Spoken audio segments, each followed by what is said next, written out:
Hey, did you know that recently we've picked up several exciting hints about life beyond Earth? Strange gases in distant atmospheres, important molecules swirling around newborn stars, ideas that cosmic radiation could spark life beneath frozen worlds. Okay, sure, it's not a cryptid message from some galaxy with ET saying hello, but taken together, these clues point to something unexpected. Not only could there be life on other worlds, but it might be a lot more common than we ever thought. But first, let's explain how we learn what's out there in deep space.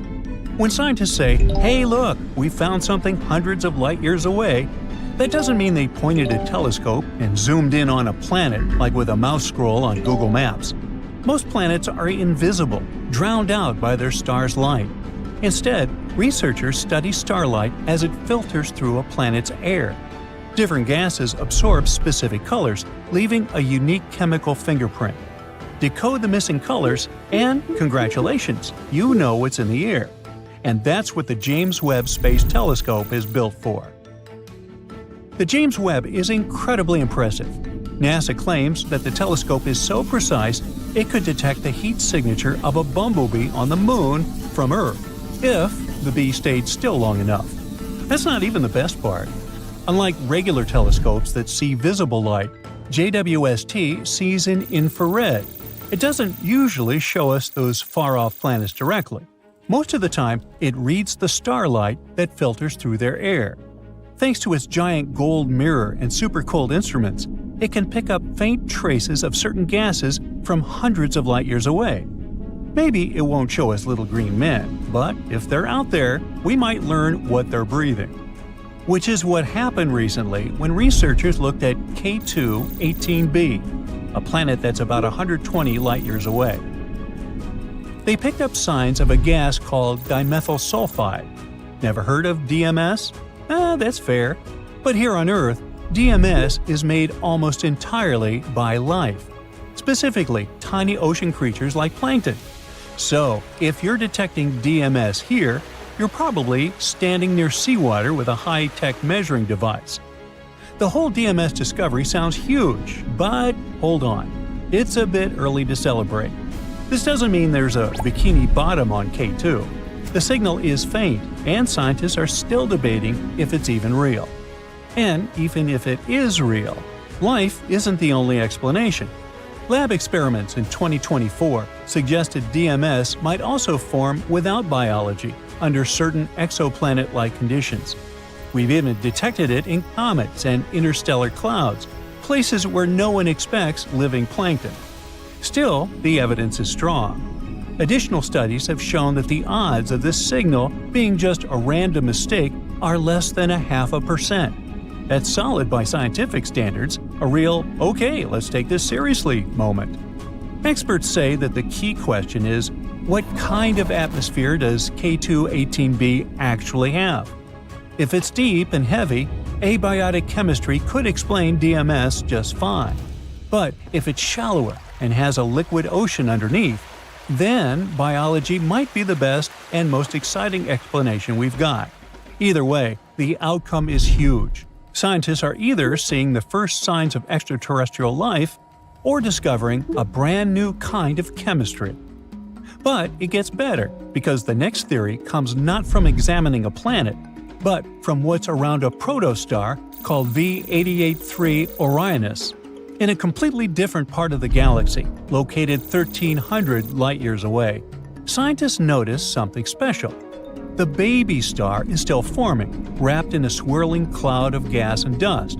And inside that dusty cloud, astronomers have found 17 complex organic molecules, the kind you find in biology textbooks. We're talking about molecules like glycolaldehyde and glycolanotril, which might sound like names for supervillains made of sugar, but they're actually precursors to stuff found in DNA and RNA. From what we already know, this is quite confusing. For a long time, scientists believed these molecules only formed later, after planets cooled, oceans appeared, and chemistry had time to simmer. Some even suggested they had been brought to Earth aboard comets and asteroids, forming in deep space and surviving the cosmic journey. This concept is called the panspermia theory, and is still debated. Regardless, it's unexpected to see pieces of the life puzzle floating around a half-built star. It's kind of like having flour and baking soda before the fire is even a thing. And it gets better. These molecules weren't destroyed by the radiation blasting out from the newborn star. In fact, some scientists think the radiation might have actually helped create or preserve them. So, what does that mean? It means that basic chemistry for life might not be rare at all. In other words, the recipe for life might be already baked into star systems before planets even appear. The ingredients don't have to be created later. They're already there, just waiting for the right planet to form in the right place at the right time. But what if that's not the case? What if life doesn't even need a star in order to exist? For decades, we believed the Goldilocks zone was the only place where life could happen. The perfect cozy location. If a planet is too close to its star, the oceans boil and you get something like Mercury or Venus. If it's too far, everything freezes, and you have a giant ball of ice. However, the latest study suggests that deep underground, sunlight might not matter at all. A group of scientists ran computer models that suggested life could potentially exist in super dark, frozen places, similar to what's beneath the surface of Mars, on Europa, or rogue planets, all thanks to cosmic radiation. That's right, high-energy particles from deep space are constantly pelting planets and moons at nearly the speed of light. Normally, radiation is the bad guy. It mutates cells, damages DNA, and even fries spacecraft electronics. But in the right conditions, it might have different roles. Earth is protected from cosmic rays because it has a thick and awesome atmosphere. But on planets with thinner atmospheres, like Mars, these rays can reach the surface and possibly below ground.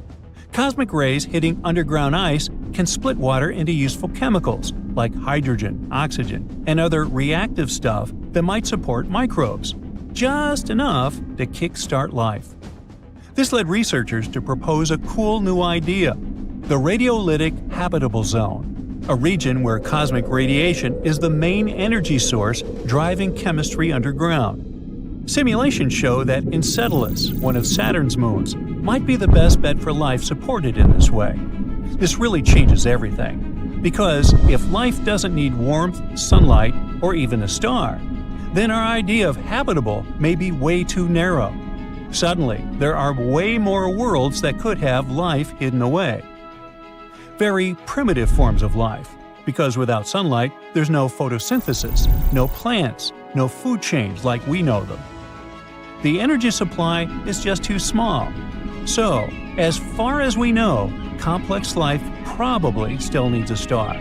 But simple life? Not necessarily. On Earth, some of the oldest and toughest organisms live off chemical energy deep underneath. Surviving without the sun, bacteria in caves, microbes beneath glaciers, and even weird life forms near boiling vents at the bottom of the sea. They might thrive by tapping into the chemistry around them. These are called chemoautotrophs, and they might be exactly the kind of life that's most common in the universe. We'll just have to wait and see. So, to recap, life might be floating in alien atmospheres, hiding in baby star clouds, or stuck deep underground, eating cosmic rays and radioactive things. If all of these theories turn out to be correct, it's not just exciting, it's revolutionary. Life doesn't need ideal conditions. It adapts, it endures, and maybe it's everywhere. Not to mention that there still might be some complex life forms out there. We just can't see them. Or maybe they're staying silent, like the universe is a dark forest. Space is just that huge. By the time the James Webb Space Telescope captures something, it might already be gone. Until ET sends us that message. If we don't want to feel alone in the universe, even a microscopic cell counts. Look at this fascinating planet. It looks as if it's burning. It must be hotter on its surface than in the middle of Death Valley. The ground is parched, cut by giant cracks. There's not a drop of water in this boiling world. Now, it's the same planet, but it looks like a totally different place. everything is frozen. The temperatures are so low there isn't even a tiniest chance that life could survive on this planet.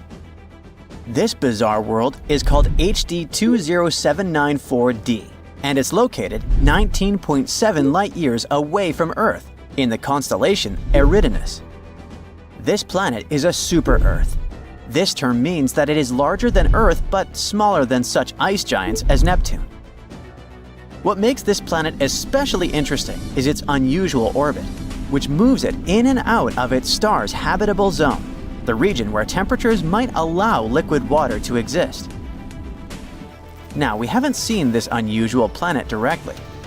Astronomers detected it by measuring tiny wobbles in its star using two powerful instruments, espresso and HARPS, located at telescopes in Chile. These instruments measure radial velocity, which is the small movement a star makes as a planet's gravity tugs on it. The larger the wobble, the more massive the planet. Later, astronomers analyzed the data and figured out that the planet in question has a mass around 6 times greater than Earth's. It orbits a star, which is slightly smaller and dimmer than our Sun. What makes this star unique is that it is bright enough to be seen with the unaided eye, unlike many other stars that host exoplanets. You won't be able to see them without a telescope. The star system has been observed for over 20 years. Astronomers have long suspected it had multiple planets. In 2011, scientists discovered 2 other super-Earths orbiting the star every 18.3 and 89.6 days, respectively. For some time, researchers thought they had found a third planet with an orbital period of 40 days. Later, they realized they had made a mistake. But recently, after reanalyzing years of data, astronomers have confirmed that the third planet does exist, and it's our extreme HD 20794d. A researcher from the University of Oxford played a key role in identifying the planet. He used a special computer algorithm called Yarara to separate the planet's weak signal from the background noise. It helped him confirm that the planet truly existed and was pretty unique. Unlike the planets in our solar system, which have mostly circular orbits, the newly discovered one follows a highly elliptical, stretched-out orbit. It takes 647 days to complete one trip around its star. That's just 40 days shorter than Mars's orbit around the Sun. At its furthest point, the planet is twice the Earth-Sun distance, which makes it an icy world far outside the habitable zone. At its closest point, it moves inward to 0.75 AU, where it enters the habitable zone, where liquid water might exist. This extreme movement creates truly bizarre seasons. For some part of its orbit, HD 20794d is frozen, like an icy wasteland. As it approaches its star, temperatures rise and ice likely melts, forming temporary oceans. The planet then experiences a short, scorching summer. It is so hot that the water on its surface might evaporate into the atmosphere. Shortly after, the planet moves away again. It triggers a gloomy fall with rains, followed by a deep freeze in winter. In other words, the planet switches between extreme cold and intense heat, which makes it a very unpredictable place for life. If any life forms exist there, they certainly need to adapt to dramatic changes in temperature and environment. Why does the planet follow such a mind-boggling orbit? It might be a leftover effect from events billions of years ago, when the planetary system was still forming. At some point, another large planet may have disturbed the orbit of our extraordinary friend. Another possible explanation is that a giant planet once existed in the system, and its gravity pushed HD 20794d into an elongated path. Later, this giant planet may have been ejected from the system, leaving the smaller planet in its current orbit. This theory makes sense because the 2 other planets in the system, B and C, have more normal circular orbits. The discovery of this planet is so exciting because it challenges what we know about habitable planets. Most planets in the habitable zone stay there permanently, but HD 20794d only passes through it. Scientists want to know if such a planet could still support life, even briefly. So future telescopes will study the atmosphere of this planet, looking for signs of water, gases, or even life. Another super-Earth that might have the right conditions for life orbits a star 137 light-years away. In space terms, this is considered relatively close. A light-year is around 6 trillion miles. The planet is called TOI 715b, and it's about 1.5 times the size of Earth. Unlike HD 20794d, it's permanently located in the habitable zone. Look, that's what astronomers think the planet might look like. TOI 715b orbits its star very quickly, completing a full orbit in just 19 days. But even though it's close to its star, it may not be extremely hot, all because its star is a red dwarf. That's a type of star that is smaller and cooler than our Sun. This means TOI 715b could have a milder temperature compared to other exoplanets that orbit closer to hotter stars.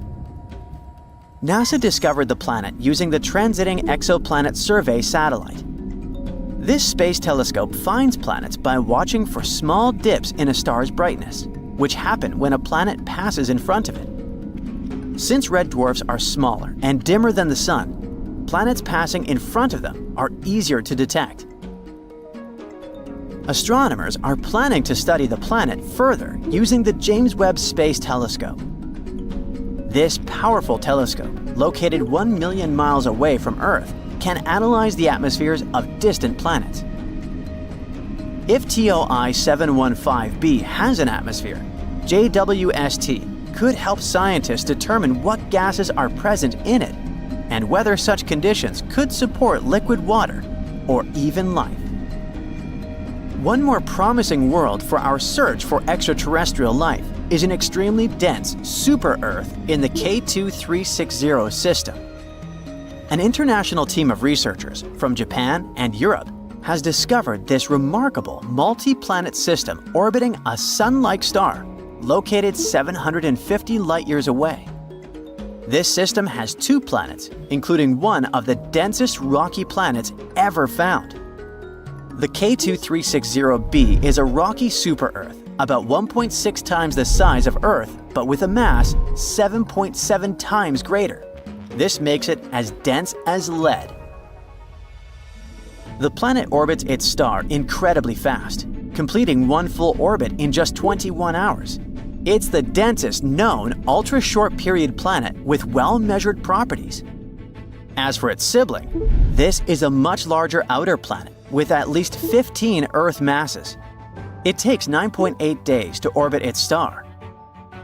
Sadly, since it does not pass in front of its star from our viewpoint, scientists cannot determine its exact size. The unusually dense planet might be the core of a much larger planet. Over time, intense radiation from its parent star may have blown away its outer layers, leaving behind only its dense, rocky core. So, in fact, this planet could show us what might happen to some planets that are too close to their stars. Astronomers think that the planet may have moved inward over time due to interactions with its larger companion planet. One possibility is high eccentricity migration, where a planet's orbit becomes highly stretched out due to gravitational interactions before gradually becoming more circular near the star. Another theory is that the planet's spin and axial tilt can cause its orbit to become more circular. Such planets are rare, and finding one with a massive outer companion can help scientists refine their theories about how planets form and evolve in extreme environments. With its help, we might also understand how rocky planets evolve and what happens to planets that get too close to their stars. The only life that we are certain about so far in the entire universe is on planet Earth. Whether that life is intelligent is, let's say, arguable. But anyway, it's not surprising that we're tirelessly searching for life on other planets. So far, they've discovered more than 4,000 of them. But what's even cooler, NASA has compiled a new list of 24 planets that aren't just Earth-like, they're better. The conditions on them are so good that they're more comfortable than on our planet. So let's examine some of them.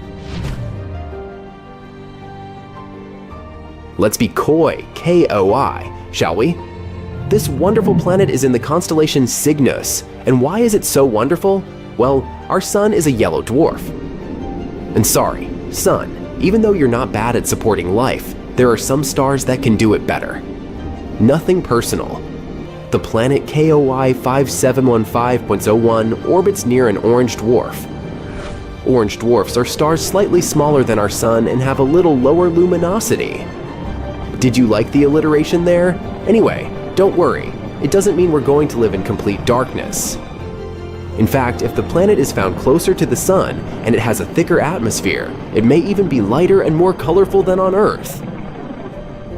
Our sun has a very short lifespan. Right now, it has 7 to 8 billion years left to live, a little longer than the Earth's age. But orange dwarfs can live from 45 to 70 billion years.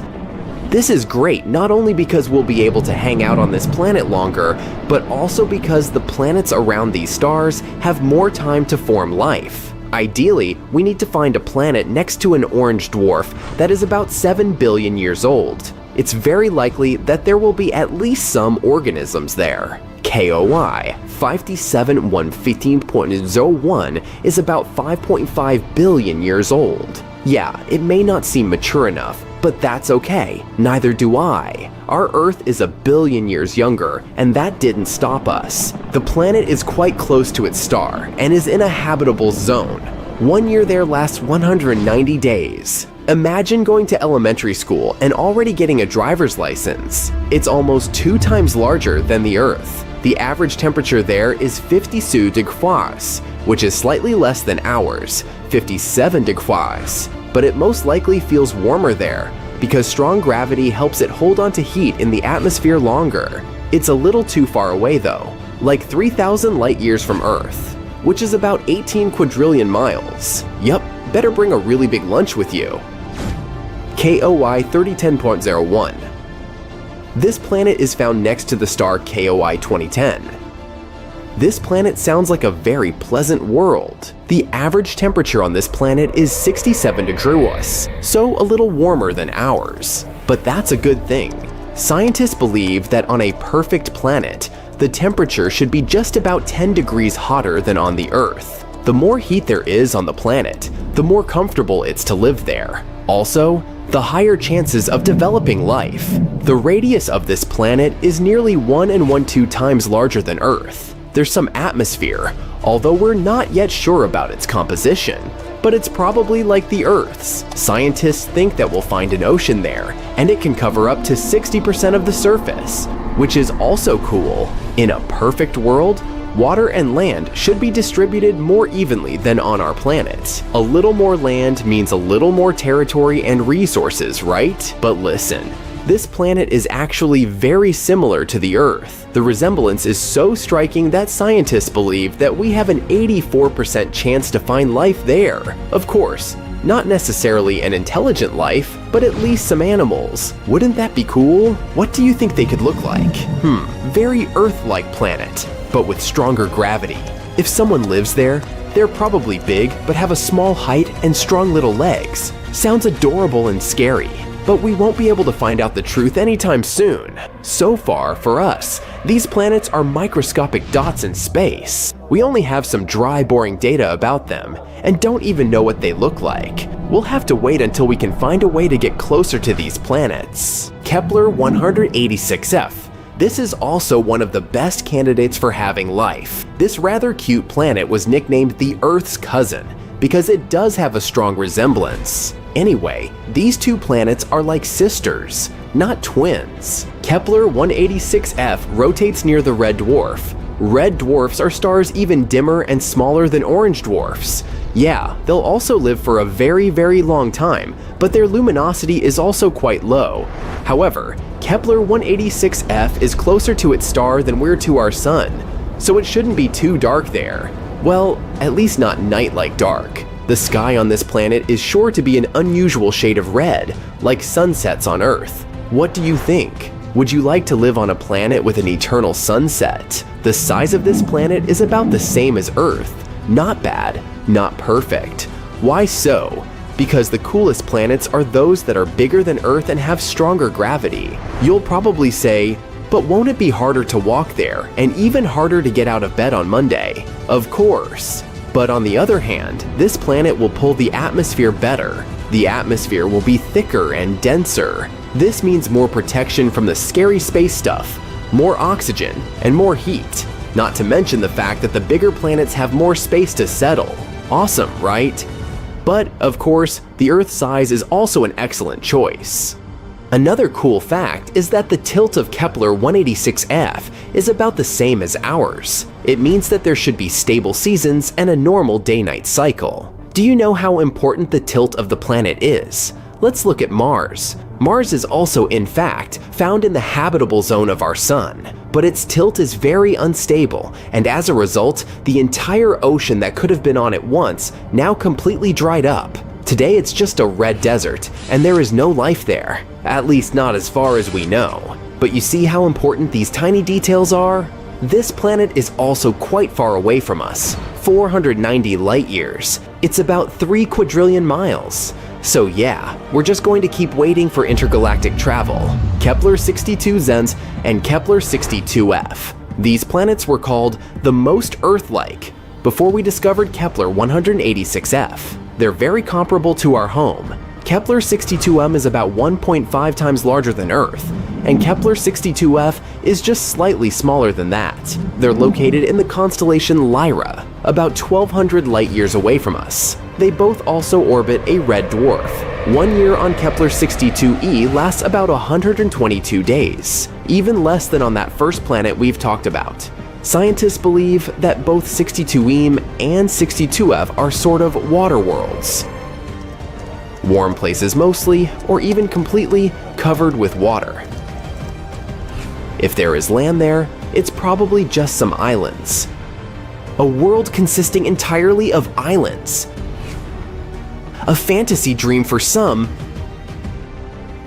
Think Hawaii, and a nightmare for others. Think Megalodon.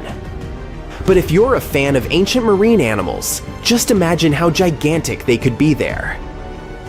Still, there are many things we don't know about this planet. Does it have a surface? What is its composition? Density?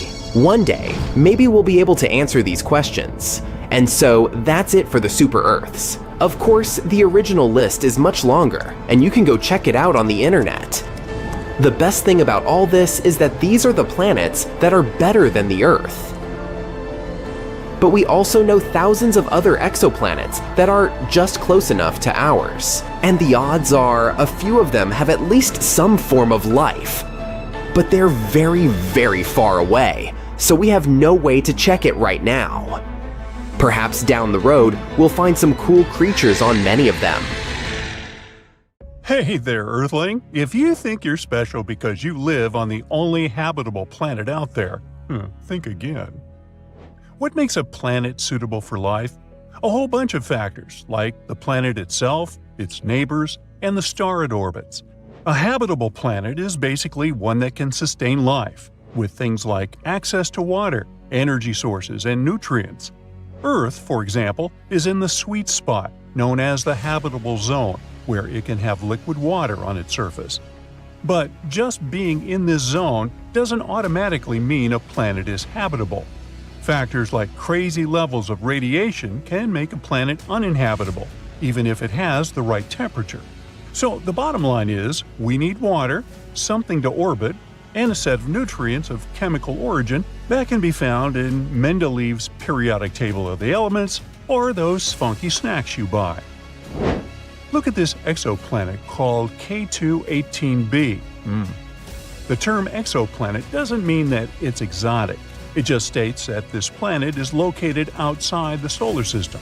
Most planets need to orbit something, unless we're talking about rogue planets that are basically planet-sized things floating around in space but not orbiting around any star or brown dwarf. Instead of our Sun, K2-18b orbits a red dwarf called K2-18. It's not your average star you can see with the unaided eye in the night sky. This one is hard to observe because of its low luminosity. K2-18b is indeed a planet far, far away. It's located 38 parsecs away from Earth. 1 parsec is somewhere around 19 trillion miles. Hey, you do the math. Hint, lots of zeros. K2-18b is a sub-Neptune, meaning that it has a smaller radius than Neptune. However, it's much bigger than our humble abode. It's about 2.6 times the radius of Earth. As for the weight, K2-18b is way chunkier than Earth. It's about 8 times as massive. It takes 33 days for this planet to go around its star, and it gets just about as much starlight as Earth gets from the Sun. This planet has a light intensity of 1.28 times greater than Earth and has an equilibrium temperature of 28 degrees Fahrenheit. Nope, it doesn't mean that K2-18b feels like New York in January. It only gives us an idea of the theoretical temperature put there. The planetary equilibrium temperature is basically the temperature a planet would have if it was perfectly balanced in terms of radiation. It's when the amount of heat leaving a planet is the same as the amount of heat coming in. Now, the trillions of miles that set us apart aren't a problem for potent telescopes, such as the Kepler Space Telescope that discovered this planet and the James Webb Space Telescope that is studying its atmosphere now. In 2019, scientists announced that they had found water vapor in the atmosphere of exoplanet K2-18b, which sparked widespread interest toward this outlandish world. 4 years later, the Webb telescope detected carbon dioxide and methane swirling in the air of this guy. Carbon dioxide is basically our best friend here on Earth. Humans need it to breathe properly and keep our blood pH in check.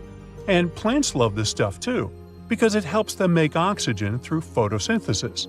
Obviously, we can't survive without it. Without methane either. However, this little gem got some scientists buzzing with excitement even more due to the discovery of some funky dimethyl sulfide gas molecules in its atmosphere. In 2023, scientists from the University of Cambridge spotted carbon-based molecules like methane and carbon dioxide hanging out on K2-18b with the help of JWST. This could mean that this exoplanet might feature a hydrogen-rich atmosphere and a watery surface. There's a potential whiff of dimethyl sulfide or simply DMS in the mix. On Earth, this stuff is usually linked to life, since it's normally produced by photoplankton in the oceans. The fact that we're picking up hints of DMS on K2-18b is like finding a golden ticket in the cosmic chocolate bar. Hey, kinda gives you the willies now, doesn't it? Why is DMS so important, you ask? Well, it's a bit of a superhero on our planet, playing a crucial role in the sulfur cycle and even affecting our climate by helping clouds form. And spotting DMS on other planets could be a sign of life similar to ours. Looks like this planet is a nice spot with its not that rough temperature and all the right nutrients to keep us alive. So, what's your take on its overall look? It probably took the planet a good few million years to come together. While things might heat up deep down underground, it shouldn't make a big difference on the surface. Some experts believe it could be home to a water or molten lava ocean, with a hydrogen-rich atmosphere resembling a gas giant like Uranus or Neptune. Now this one doesn't really match our Earth standards, since our atmosphere is mostly made of nitrogen. If there's an ocean, it's likely under a thick layer of ice and rock, which could mess with the planet's climate. Once things get really hot, the line between the ocean and the sky blurs. We're not totally sure if there's a liquid ocean on K2-18b, and it's tricky to see one from afar. Just looking at the planet's size and weight won't give us the answer. The whole liquid water-ocean thing is up in the air. Initially, we thought water in a supercritical state was most likely, but new observations point toward a liquid ocean. Suspicious gases like hydrocarbons and ammonia might be moving from the air into the water if there's an ocean, which could mean no clear line between the sky and the sea.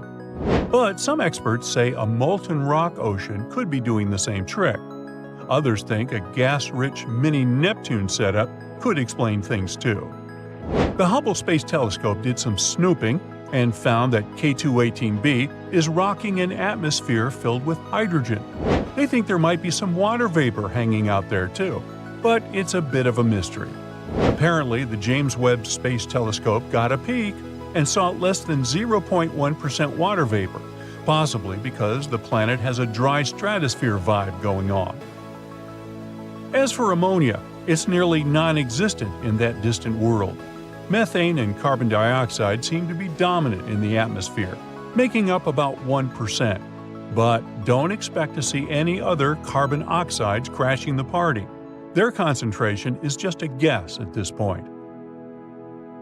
The atmosphere of K2-18b is just a small fraction of its total mass, around 6.2%, and has probably got a similar vibe to Uranus and Neptune. Haze-wise, there's not much going on, and water clouds are a bit of a mystery. They're probably icy, although there's a chance for some liquid water clouds too.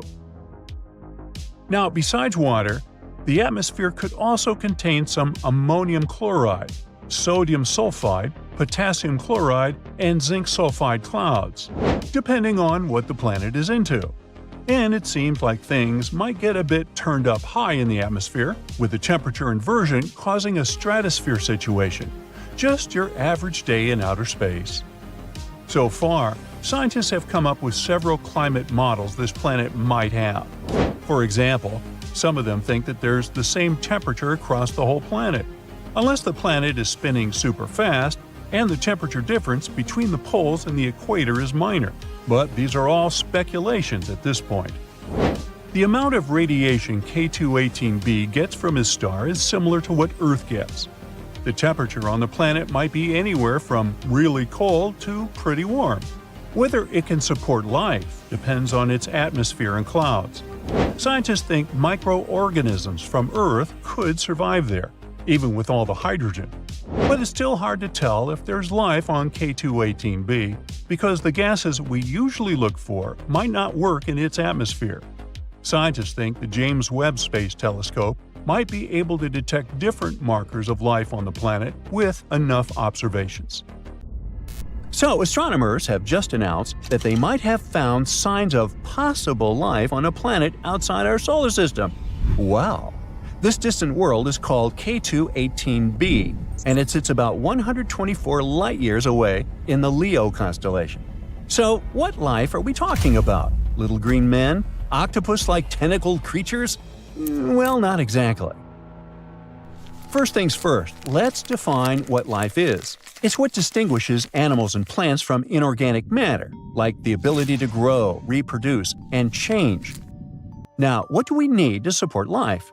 If what comes to your mind is water, bingo! Scientists have the feeling that K2-18b might be covered in oceans, and if it's so, it can support tiny forms of life like microbes. A team of researchers from the UK and the US used the James Webb Space Telescope to look at the planet's atmosphere. They found hints of two very special chemicals. On Earth, only living things can produce those, and the living things I'm talking about are mostly tiny ocean plants called phytoplankton. So, basically, this planet might indeed host life in the form of algae. Now, of course, scientists still need more proof before getting too excited. We should keep in mind that it's possible that those chemicals were made by something we don't understand yet, not necessarily by living things. But still. K2-18b is a big boy. It's more than 8 times heavier than Earth and about 2.5 times larger. So what makes it even more interesting is that it's located in the Goldilocks zone around its star. That means it's not too hot and not too cold there, just right for the existence of liquid water, which is highly important for life as we know it. Astronomers study faraway planets like this by watching how their light changes when they pass in front of their star. This allows us to figure out what kinds of gases are in the planet's atmosphere. Back in 2013, the James Webb Space Telescope found methane and carbon dioxide in the atmosphere of the planet. These are carbon-based molecules, and it was the first time they were found on a planet in the habitable zone. Scientists also saw a weak signal of a chemical called DMS, which is mostly made by tiny ocean life here on Earth. So, the researchers pointed the telescope at the planet again a year later using a different tool that could pick up more light details. This time, they found much stronger signs of DMS and some related chemicals. But the problem is the signals aren't strong enough yet. They haven't reached something called the 5 sigma level, a parameter scientists use to confirm discoveries. Plus, even if the DMS really is there, it doesn't automatically equal the existence of life. Scientists once found DMS on a comet, which means that it can be produced without some kind of life taking part in the process. And still, the amount of DMS on K2-18b looks way higher than anything seen on Earth. That's why some astronomers are sure it's coming from something living. K2-18b has been a top pick for what scientists call a Haitian planet. This term means a big, watery world with thick hydrogen atmosphere. It's not the kind of place where extraterrestrial civilizations like in movies would live. But it could be home to tiny life forms, like the microbes that once lived in Earth's oceans billions of years ago. Once again, not everyone agrees on how friendly K2-18b really is for life. Some scientists think planets like this might actually be too close to their stars to hold on to liquid water. K2-18b orbits its star every 33 days, which is pretty fast, and could mean it's too hot. That's why some experts claim that even if the planet has any water at all, it might be boiling. Or maybe it's not water, but oceans of lava. But most scientists agree on one thing: we should wait and see. With just 16 to 24 more hours of telescope time, astronomers could confirm what they've seen. This could happen in the next few years. And even if it turns out K2-18b isn't the world we're looking for, we're still getting close. With powerful telescopes like James Webb and more coming in the future, we might be able to answer whether we're alone in the universe or not. At the same time, some places in our own solar system, like Mars, Venus, or Saturn's moon Enceladus, might actually have a better shot at hosting life. Or we could keep exploring other promising worlds, like Proxima Centauri b, which is the closest exoplanet we know about. It's just 4.25 light-years away from us and orbits a small star called Proxima Centauri, right in the habitable zone. This planet is a bit bigger than Earth, which makes it a super-Earth. That's what we call exoplanets larger than ours, but much smaller than gas giants like Neptune or Jupiter. Proxima Centauri b is a fast-moving world. It needs a mere 11 days to go all the way around its star. Scientists think Proxima Centauri b might have a rocky surface, and that's a good sign for possible life. On the other hand, its star blasts it with a lot of ultraviolet radiation. It might have already destroyed the planet's atmosphere, if there was any to begin with. So there's a big question mark when it comes to this world's habitability. Then we've got TRAPPIST-1e, another promising Earth-like planet. It's one of 7 rocky planets orbiting a small, cool star called TRAPPIST-1, about 39 light-years away. Discovered in 2017, it might be one of the most promising places to look for life beyond Earth. This planet is actually a bit smaller than Earth, with a mass around 1/2 that of our planet. It completes an orbit around its star in just 6 days, which is super fast compared to Earth's 365 days. The planet's size and density suggest it has a rocky surface, and that's another key factor when we talk about habitability. Even though TRAPPIST-1e is very close to its star, the star is quite dim and cool, so the planet might still have a stable Earth-like climate. Some scientists even think it could have more water than Earth. Let's move on to Kepler-186f, located about 500 light-years away. It was the first Earth-sized planet found in a habitable zone of another star. It orbits a red dwarf, which burns cooler and lives much longer than our Sun. This means Kepler-186f could have stable conditions for billions of years, giving life plenty of time to possibly form and evolve. The planet gets only about 1/3 of the sunlight Earth receives, so it would likely be cooler but still warm enough to keep water from freezing.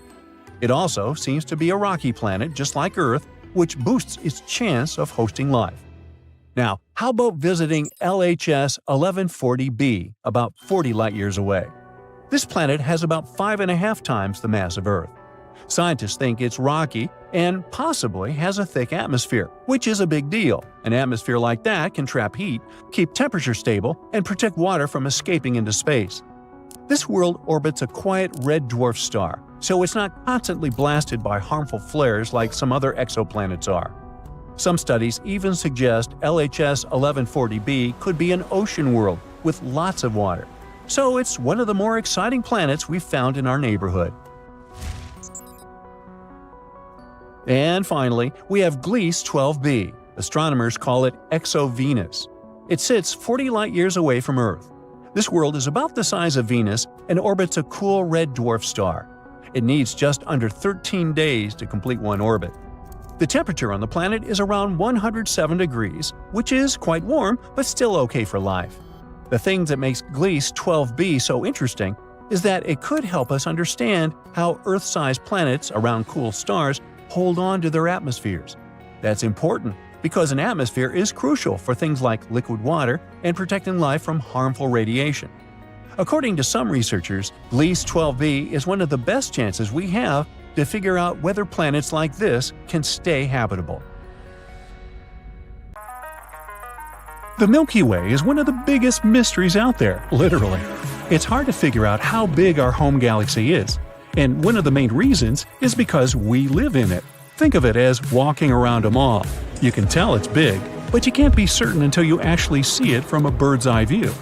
The Milky Way consists of billions of distant stars that look like a string of lights from afar. So you just need to measure the distance between these stars and voila, you have the answer. Not really. I might have forgotten to mention opaque clouds of dust blocking your view. Some scientists were stubborn enough to run computer models of how galaxies form and evolve. There's a halo around our galaxy, so the scientists wanted to see if there was some sort of a dead end in the Milky Way. They found out that the Milky Way spreads for 100,000 light-years away from its center. It likely means that the entire galaxy is around 200,000 light-years across. The problem with this estimation is that halos don't tend to have some final border since they simply fade away. It's like pointing a flashlight and trying to see precisely where the light ends. In 2013, the Hubble Space Telescope captured an image of something 25 million light-years away. It turned out to be a spiral galaxy, later called ESO 3738, with at least 7 other galactic neighbors. And this galaxy is as thin as a pancake, a very shiny pancake. The telescope also took a photo of another galaxy cluster 65 million light-years away. It was called IC 335. It's another glorious glittering pancake floating in the vastness of space. The images the telescope took aren't the most accurate. It's hard to tell what exactly you're looking at. These disk galaxies have lots of dust clouds that can stretch for hundreds of light-years across. They're mainly located near the centers of galaxies and are invisible in regular light, but they can be detected with the help of a blue filter. Anyway, this IC 335 galaxy is an oval disk with huge clouds of gas and dust. This means stars constantly appear there. But not all galaxies create stars. A galaxy is born as a giant ball of slowly rotating gas that is steadily collapsing in on itself. As it starts spinning faster and faster, the pancake shape is formed. Ooh, pass me the syrup.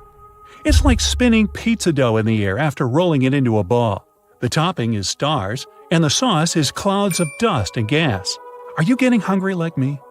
Some galaxies can lose their gas and dust if they become part of a galaxy cluster.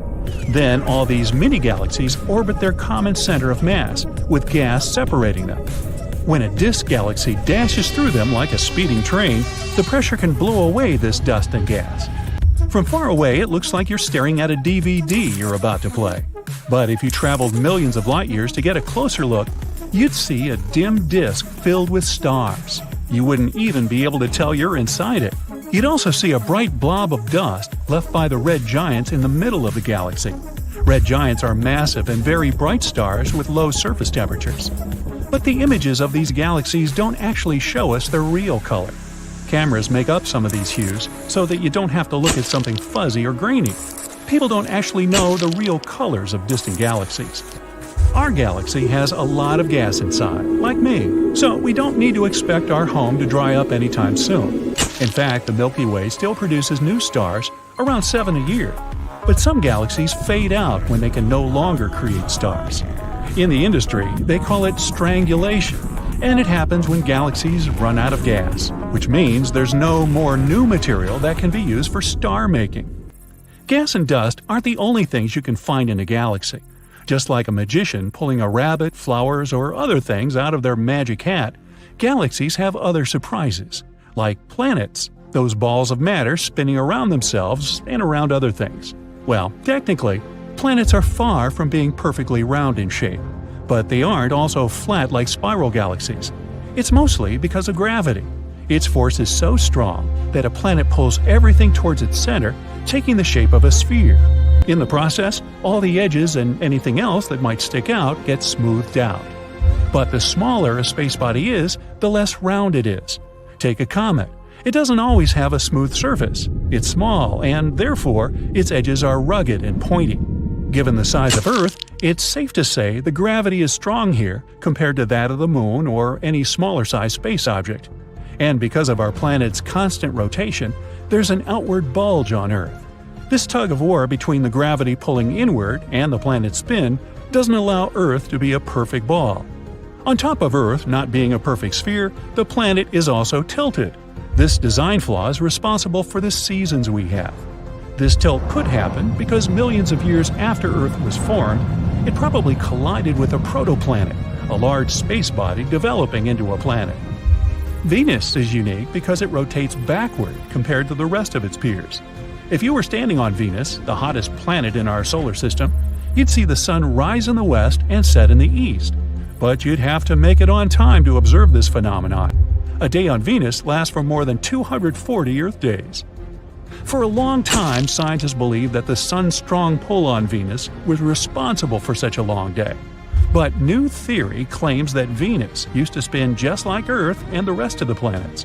But at one point, it just flipped its axis 180 degrees. It doesn't mean the planet abruptly stopped halfway through the rotation and started to move backward. When theory suggests that a large comet or object struck the planet in the past. This might have caused it to change the direction of its rotation, but many scientists doubt this theory. If you observe the moon for some time, you may notice that it's the same face staring at you every night. The truth is that the moon does rotate, but very slowly. It takes our planet's natural satellite 27 Earth days to rotate around its axis. Plus, the moon rotates at the same rate that it orbits Earth. The side we always see is called the near side of the moon, and the side that's not facing us is, you guessed it, the far side of the moon. It also has the nickname the dark side of the moon. Uranus's rotation axis is 98 degrees relative to the plane of the solar system, which basically means that the planet spins on its side. For a while, scientists believed that a large object firing through space knocked into Uranus, causing it to tilt. But here's one problem. Uranus's moons are covered in ice. A collision so powerful that it made the planet tilt would have resulted in disrupting the moon's movement and their position. But they seem relatively untouched, and all the ice covering them is still intact. But any major changes happening with Uranus would have generated enough energy to melt the ice. Another reason for Uranus's strange position might be its rings. Yup, Uranus has rings just like Saturn, except they're lighter and fainter. Saturn's rings are mostly billions of chunks of ice and rock floating in orbit. Some particles can be the size of a pebble, while others can reach the size of a house. Wow.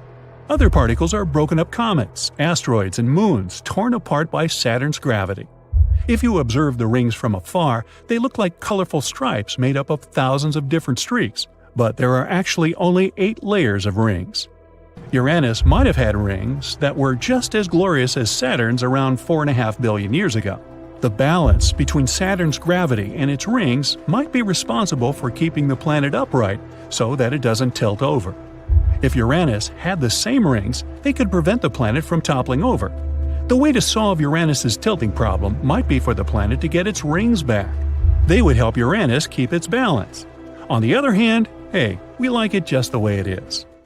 On our good old planet Earth, water is literally everywhere. Not only in the oceans and seas, but also in the atmosphere, in the ground, and even in ourselves. It covers as much as 71% of the surface of our planet. Looks like our planet should have been called water and not Earth.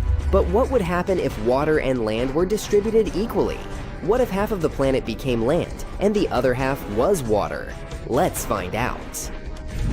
First of all, let's discuss what we mean by equally. Despite all the things mentioned earlier, there's actually not so much water on our planet.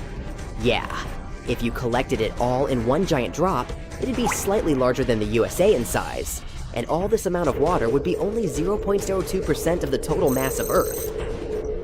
So it turns out that all these horrifying unexplored ocean depths are basically nothing. And now, just imagine if we change the composition of our planet by leveling the volume of water and land. What would happen then? Then we'd get a very creepy ocean planet. This planet would look like one boundless ocean. It's very unlikely that you'd find even a couple of small islands on it. And if you did find them, they'd probably be the tops of huge underwater mountains. This world would be practically uninhabitable. If you were on its surface, you wouldn't be able to see the sun or anything else in the sky. You wouldn't know what time of day it is or where exactly you are, all because of the incredibly thick fog and clouds. This kind of weather would be permanent on such a planet. Moreover, you wouldn't even understand where the fog ends and the water begins, all because the humidity would be that high. But could there still be life? Maybe inside the ocean itself. Unfortunately, this is also quite unlikely. You see, to get to the bottom of this ocean, you'd have to swim vertically down not for several hours, but for several days. And even after such a journey, you wouldn't see the bottom yet. The ocean wouldn't be bottomless, of course, but the seabed would consist mainly of very hard, impenetrable ice, but not the kind of ice we're used to. This ice would be exotic. There are different types of it, called Ice V, Ice VI, and so on. Usually, these types of ice aren't as cold as regular ice and may not melt even at very high temperatures. And there would be almost no algae or anything like that, so fish would simply have nothing to eat. That's why if life appeared on such a planet, it would be a miracle. This life would have to withstand a pressure of more than 20,000 Earth atmospheres. Even the most horrifying monsters from the Mariana Trench would be nothing in comparison to the creatures you'd find on this ocean planet. But could we, humans, live there? Well, theoretically, yes. But it would be extremely hard. We could create something like giant underwater stations, but we would still have thousands of problems. Where to get food and other resources, how to repair stuff, and so on. So it would be far from the best option. Okay, now we know that an ocean planet doesn't sound too endearing. What about another option? What would happen if the surface of Earth was 50% water and 50% land? For this to happen, we'd need to reduce the current amount of water from 71% to some 50%. In this case, the sea level would drop by about 2 miles, and about a quarter of our planet would become dry land. Although it doesn't sound like much, the consequences would be disastrous. Right now, there are 5 interconnected oceans on Earth: Atlantic, Indian, Pacific, Southern, and Arctic. But if we lowered the sea level, all these oceans would simply disappear. They'd turn into separate closed reservoirs and seas. On the contrary, all the continents would merge into one giant landmass, almost as if we swapped the land and water. And at first, it would seem pretty cool. Now you'd be able to literally walk around the world. However, the amount of land you'd have to travel would also increase. Every continent on the planet would grow in size. All this new territory would be approximately equal to the current area of Asia, Europe, Africa, and North America combined. Well, that would be a huge mass of unused space. But what would we find on these new territories? Most of them would be pretty flat, but in places where there used to be deep oceans, you would see vast corridors and steep crevices. Here's another cool thing. Most of the sunken cities would return to the surface. And no, unfortunately, we wouldn't find Atlantis among them, but there would still be a lot of other cool places. For example, the ancient Roman city of Baiae, which, according to legends, was basically a paradise on Earth with all its luxurious villas and gardens. Or Heraklion, the city that went under the sea thousands of years ago and was considered a myth for a long time. So yeah, we could organize tours to these ancient places. But of course, not everything would be fun and games in such a world. Due to such a severe loss of water, ocean currents would be disrupted, and this would lead to very serious climate problems. The ocean absorbs the heat radiated by the sun. Thanks to the currents, this heat is distributed all over Earth, which creates a stable and pleasant climate.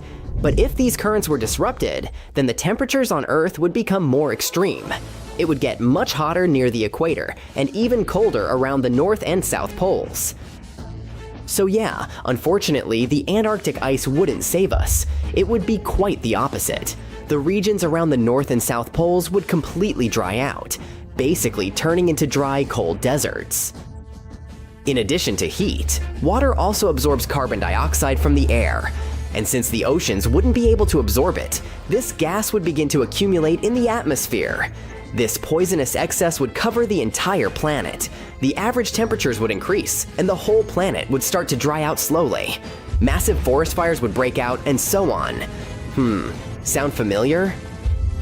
To make matters worse, there would be nothing to extinguish these fires. Because, you know, rains can't form from nothing.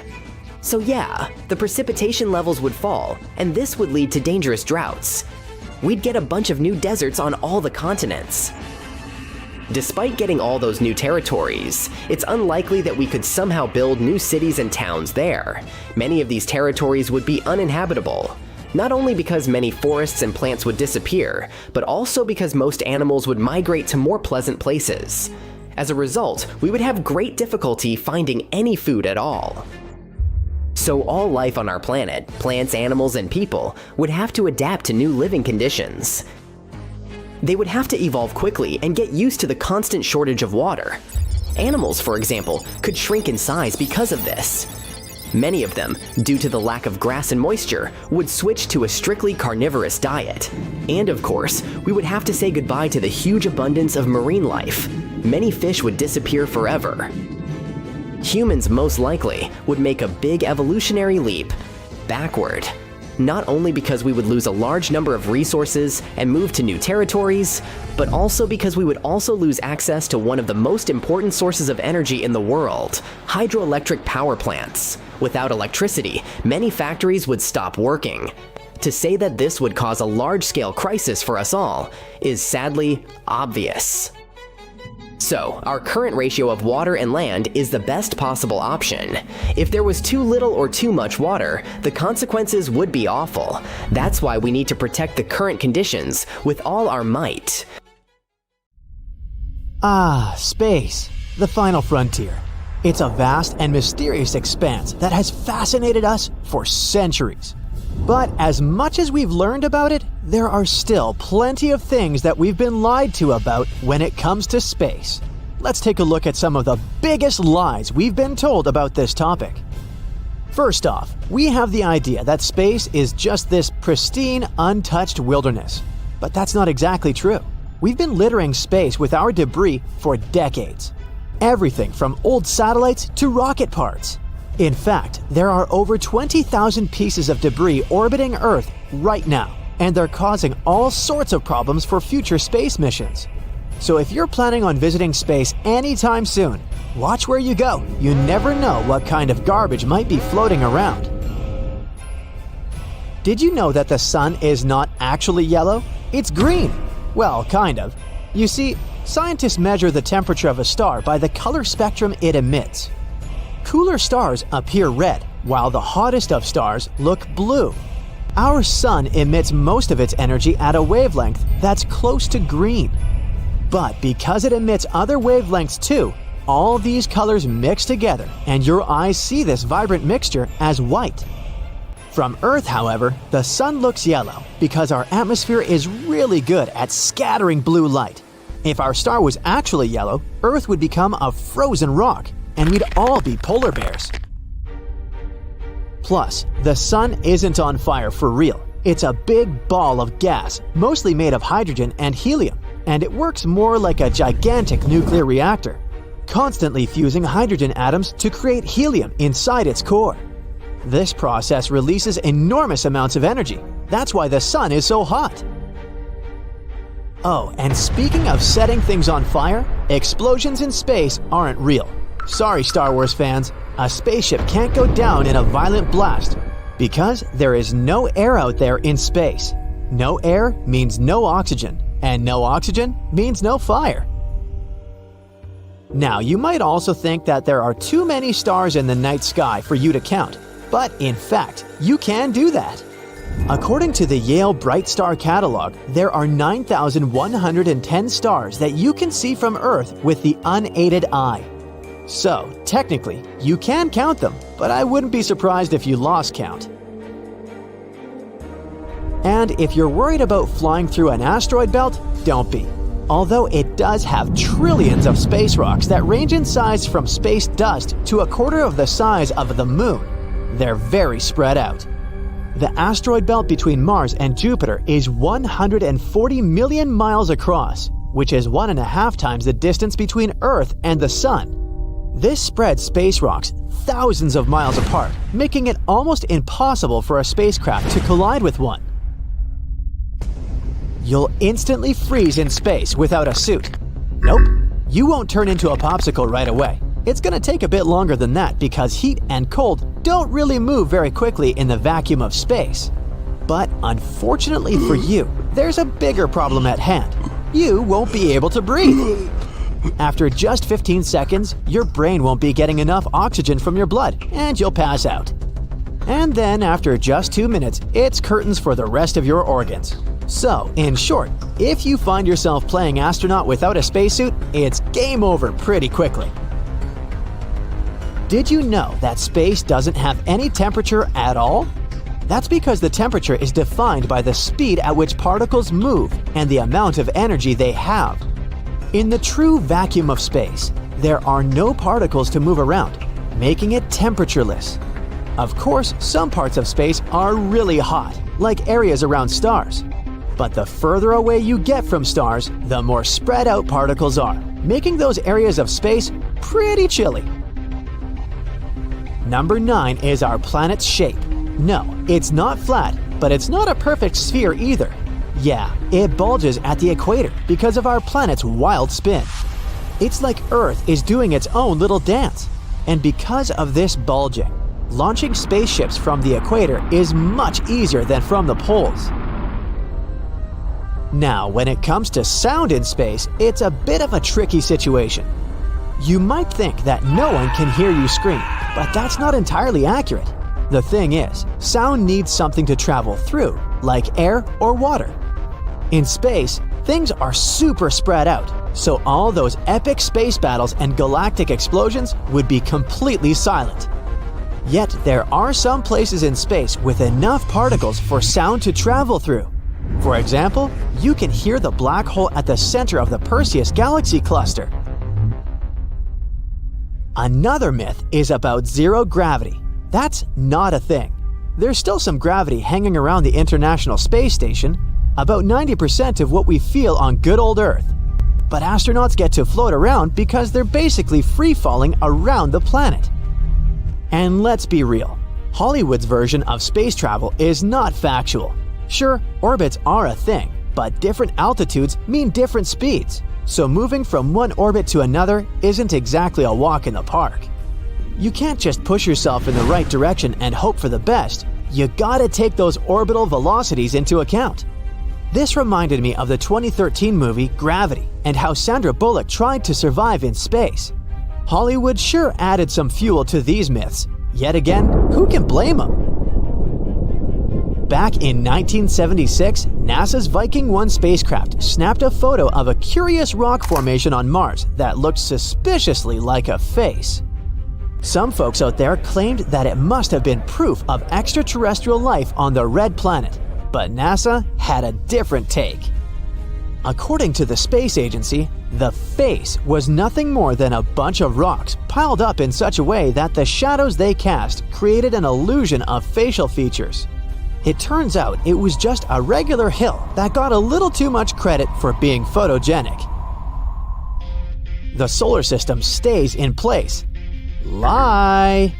It's zooming through space at a speed of 140 miles per second, which means that it's whizzing through the cosmos faster than a cheetah chasing its prey. It takes us 230 million years for the solar system to complete a full orbit around the Milky Way.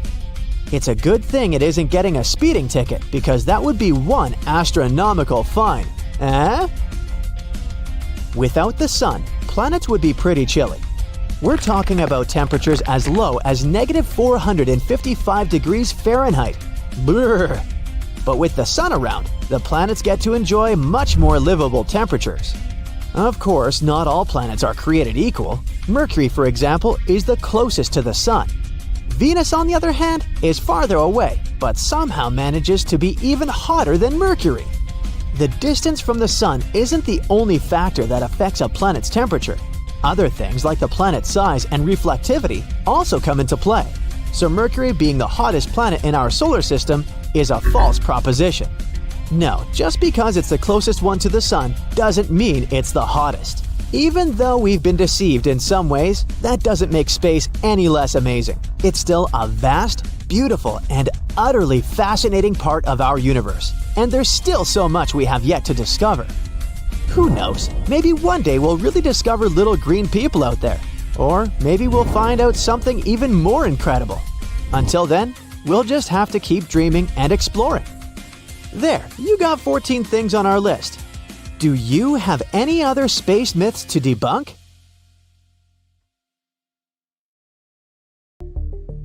Well, NASA has just dropped the craziest news ever. They've found the clearest evidence yet that life might have once existed on Mars. So, is that what you'd see if you travel there? Well, let's imagine, shall we? The world around you is red, darker than Earth. There's a dust storm on the horizon.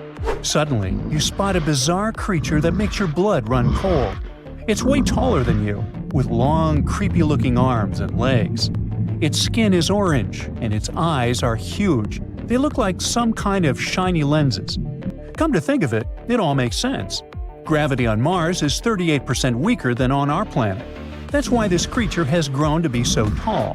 You know, when astronauts go to space, they tend to grow up to 2 inches, all because the reduced gravity makes the fluid between their vertebrae expand. As for the creature's unusually colored skin, this is protection against solar radiation. Mars doesn't have a global magnetic field. There's nothing to protect the planet from radiation. And the locals' bodies probably had to switch their pigmentation from melanin to carotenoids, the same pigments that give oranges, carrots, and tomatoes their bright color. As for those big, beautiful eyes, they help the creature perceive the light of our now-distant sun much better than regular human eyes. Now, if this is the story you wanted to hear, I'm sorry to disappoint you, because the life forms we've discovered on Mars are very different. And still, for scientists, they are no less exciting. Last year, the Perseverance rover, the most expensive off-roading robot ever, found a dried-up riverbed covered in weird, rusty circles they're calling leopard spots. According to a scientist from NASA, these spots might be leftovers from ancient life forms that lived there billions of years ago. And now, experts think they might know what those tiny Martian critters could have looked like. Once again, we're not speaking about creatures with eyes or tentacles here. Mars is a wild place. It gets roasted during the day, then drops to -225 degrees Fahrenheit at night. There's low gravity and nasty radiation there, so anything living out there would have been microscopic, bacteria-level small. If, and it's a big if, something more complex ever evolved on the red planet, it would have needed insane superpowers to survive those conditions. Anyway, while cruising around an area called Bright Angel, Perseverance spotted those leopard spots. Scientists call them reaction fronts, basically places where chemical stuff went down long ago. The rover found 2 minerals in these spots, vivianite and greigite. On Earth, vivianite shows up when organic stuff rots, and greigite is made by microbes, tiny living things. One of the scientists on the team said those minerals look exactly like the kind we find when microbes are involved here on Earth. In his words, this could be the most convincing evidence of life on Mars so far. Of course, there was still a chance these patterns had been made by non-living processes. Nature could have been doing its thing without any help from space germs. But after a year of tests and reviews, and probably a lot of coffee, the team says they're confident this could be a real biosignature. So, what would this Martian life even look like? You see, today, Jezero Crater, a big impact basin just north of Mars's equator, is basically just a dusty wasteland.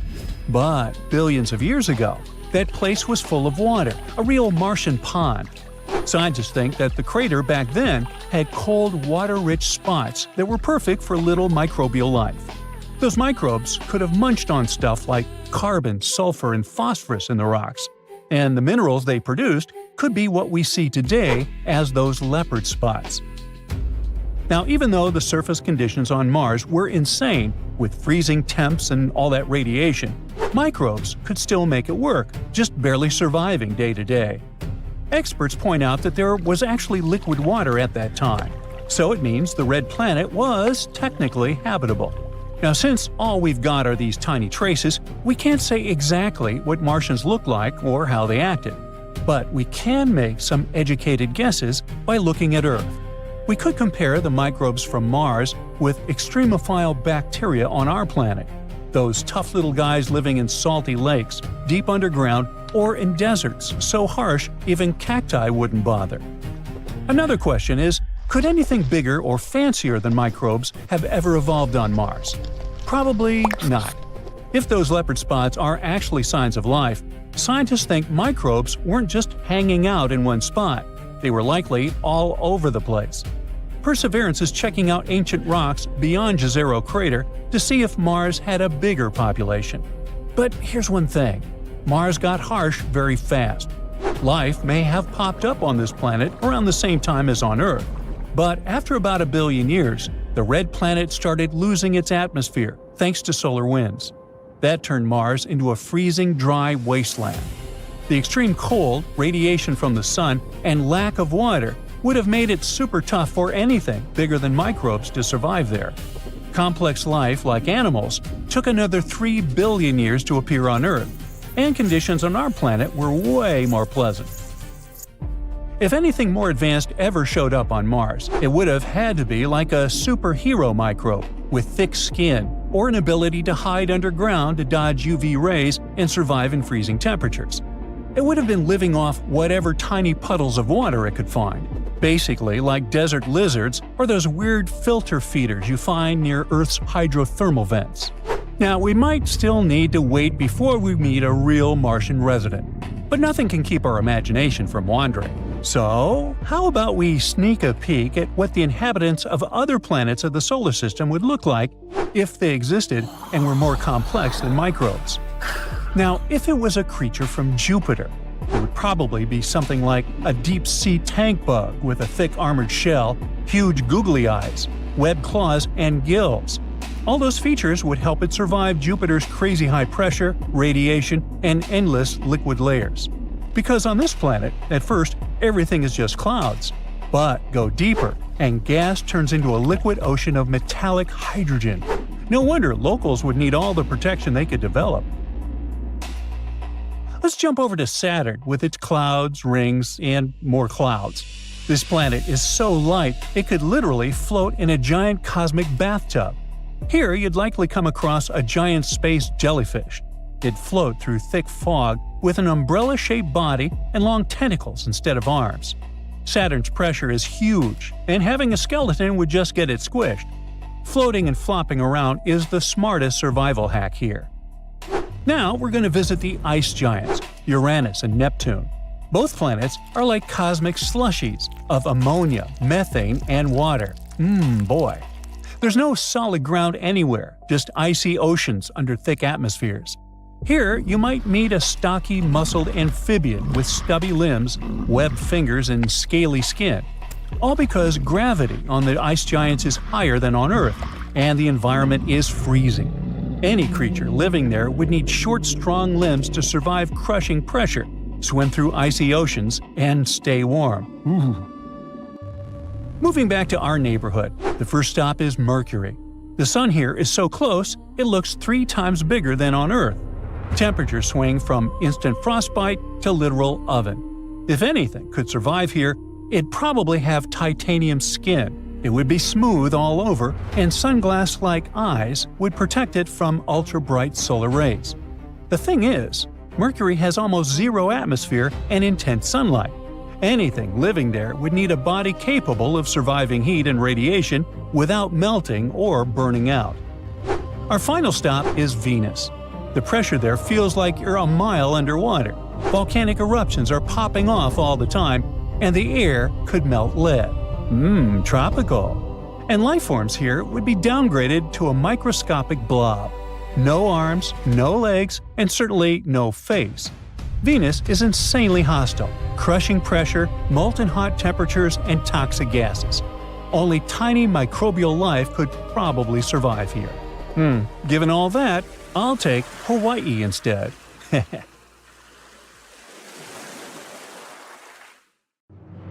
Jupiter is the largest planet in the solar system.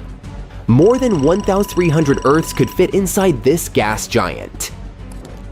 It's also 2.5 times more massive than all the other planets of the solar system combined. But if you think this is mind-boggling, I've got some great news for you. Very recently, a team of astronomers has discovered a much bigger planet with the help of the Subaru telescope and the NASA Hubble Space Telescope. It's a Jupiter-like protoplanet orbiting a very young star called AB Aurigae. The star is probably still forming and is no more than 5 million years old. For comparison, our Sun is 4.6 billion years old. The young star is located around 531 light-years away from Earth in the constellation of Auriga. The star is shrouded in a thick, quickly moving layer of gas and dust. This disk feeds the growth of the star. Later, what is left of this disk will come together to form the elements of the planetary system: planets, dwarf planets, comets, asteroids, you name it. But back to the newly discovered planet. It's a gas giant whose mass equals that of 9 Jupiters. Can you imagine this colossus? It takes the planet, named AB Aurigae B, almost 588 Earth years to complete just one journey around its parent star. Maybe because it's 93.9 AU, astronomical units, away from it. Now, why is the discovery of this planet so amazing? Because according to astronomers, it's been forming in a very bizarre way. Or should I say, IS forming, since this gas giant is still in the process. Anyway, the unusual thing is that AB Aurigae B is coming together as a result of a top-down gravitational collapse of giant clouds of gas. But scientists say that a much more common model of planetary formation is when dust and rocks gradually accumulate around some kind of core. This proves the idea that there are numerous ways for planets to form. It can also mean that there probably are very diverse planetary systems in our home Milky Way galaxy. But AB Aurigae B isn't the largest exoplanet ever discovered. In 2005, astronomers spotted a mysterious space body. Later they called it GQ Loopy b. The thing was orbiting a young star at a distance 2.5 times greater than that between the Sun and Pluto. Scientists came to the conclusion that the object was either a planet or a brown dwarf, which is basically a tiny star. If astronomers decide that GQ Loopy b is a planet, it will be the largest ever found, with a radius that is 3.5 times that of Jupiter. The biggest star we know about is called UY Scuti. This hypergiant has a radius that is about 1,700 times greater than that of the Sun. If you somehow managed to place UY Scuti in the center of the solar system, its edges would stretch far beyond Jupiter's orbit. As for the dust and gas streaming from the star, all this would extend beyond the orbit of Pluto. That's 400 times the Sun-Earth distance. A black hole is a spot in space where the pull of gravity is so strong that even light can't escape it. But why is gravity so powerful there? Because matter is squeezed into a teeny tiny space. Supermassive black holes, which can be many millions of times the mass of the Sun, tend to lurk in the centers of galaxies. The most massive black hole astronomers have discovered so far is TON 618. Its mass is equal to that of 66 billion suns. It was the year 2010 when, with the help of the Fermi telescope, astronomers spotted ginormous something entering the Milky Way. Their discovery looked like massive blobs of matter that could only be observed in particular wavelengths of light. They were also about 25,000 light-years tall. Scientists think that the blobs, called Fermi bubbles, could be produced by our galaxy's central black hole. Space seems to be extremely deserted, but some places are even emptier than the rest, like Supervoid in Eridanus. Astronomers noticed this huge region of empty space in 2004. The area stretches 1.8 billion light-years across. It's mysteriously devoid of gas, dust, stars, and even dark matter. A nebula is a massive cloud of gas and dust floating in space. Some nebulae form when a star is nearing the end of its life and throws out loads of gas and dust. Others appear in regions where new stars are forming. The largest nebula we know about is the Tarantula Nebula. In its longest span, it measures over 1,800 light-years. This nebula, also known as 30 Doradus, is located around 170,000 light-years away from Earth. Unlike its namesake, the tarantula isn't dangerous. Quite the opposite. It's a stellar nursery, which means it's a region where tons of young stars are born. Even cooler, it's the most active star-forming area in our entire galactic neighborhood. In 2021, the biggest ever comet we know about entered our solar system. It was 85 miles across, and its icy nucleus was 50 times greater than the nucleus of the previous record breaker. The intruder's mass was a whopping 100,000 times bigger than that of an average comet. In fact, C-2014 UN-271 Bernardinelli Bernstein was so large that astronomers first classified it as a minor planet. Is it going to crash into Earth? Nah, it won't get closer than 1 billion miles to our beautiful green planet, and it won't happen until 2031. But could there be comets even bigger than that? Who knows? But the thought is terrifying. There are loads of bizarre things in the universe, and hypothetical nuclear pasta is one of them. If it does exist, nuclear pasta is the strongest material in the entire universe. It forms from the leftovers of extinguished stars when this substance gets squeezed into spaghetti-like tangles of material. It can theoretically break, but only if you apply 10 billion times the pressure needed to shatter steel. Pulsars are spherical space objects the size of a large city, but they pack more mass than the entire sun. They radiate 2 narrow beams of lights, sending them in opposite directions. The Black Widow pulsar, just like its spider namesake, is munching on its partner. It's a lightweight brown dwarf star. The more material the pulsar consumes, the more slowly it spins. The energy the neutron star is losing in the process causes its companion star to dwindle.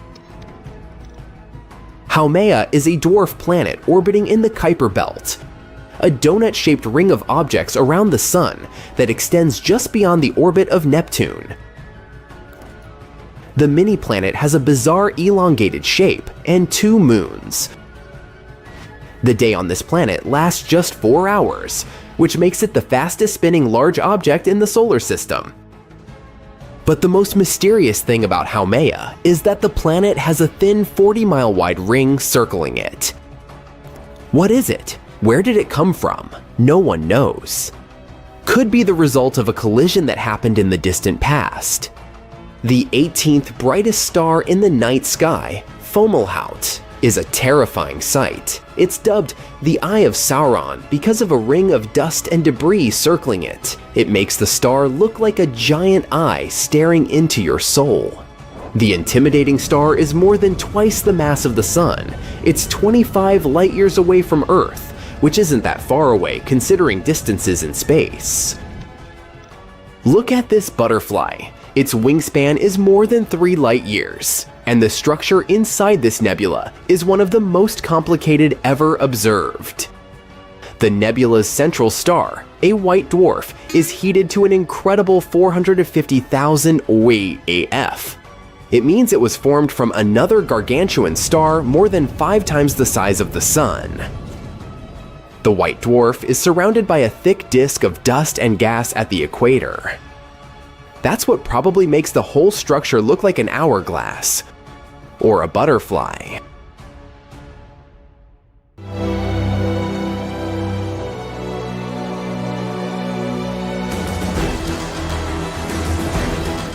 Dozens of spacecraft and hundreds of probes take off from Earth and head for our planet's twin sister, Venus. It's about the same size as the Earth and has around 80% of our planet's mass. The temperatures here are too high for humans, and it doesn't have the air we're used to breathing.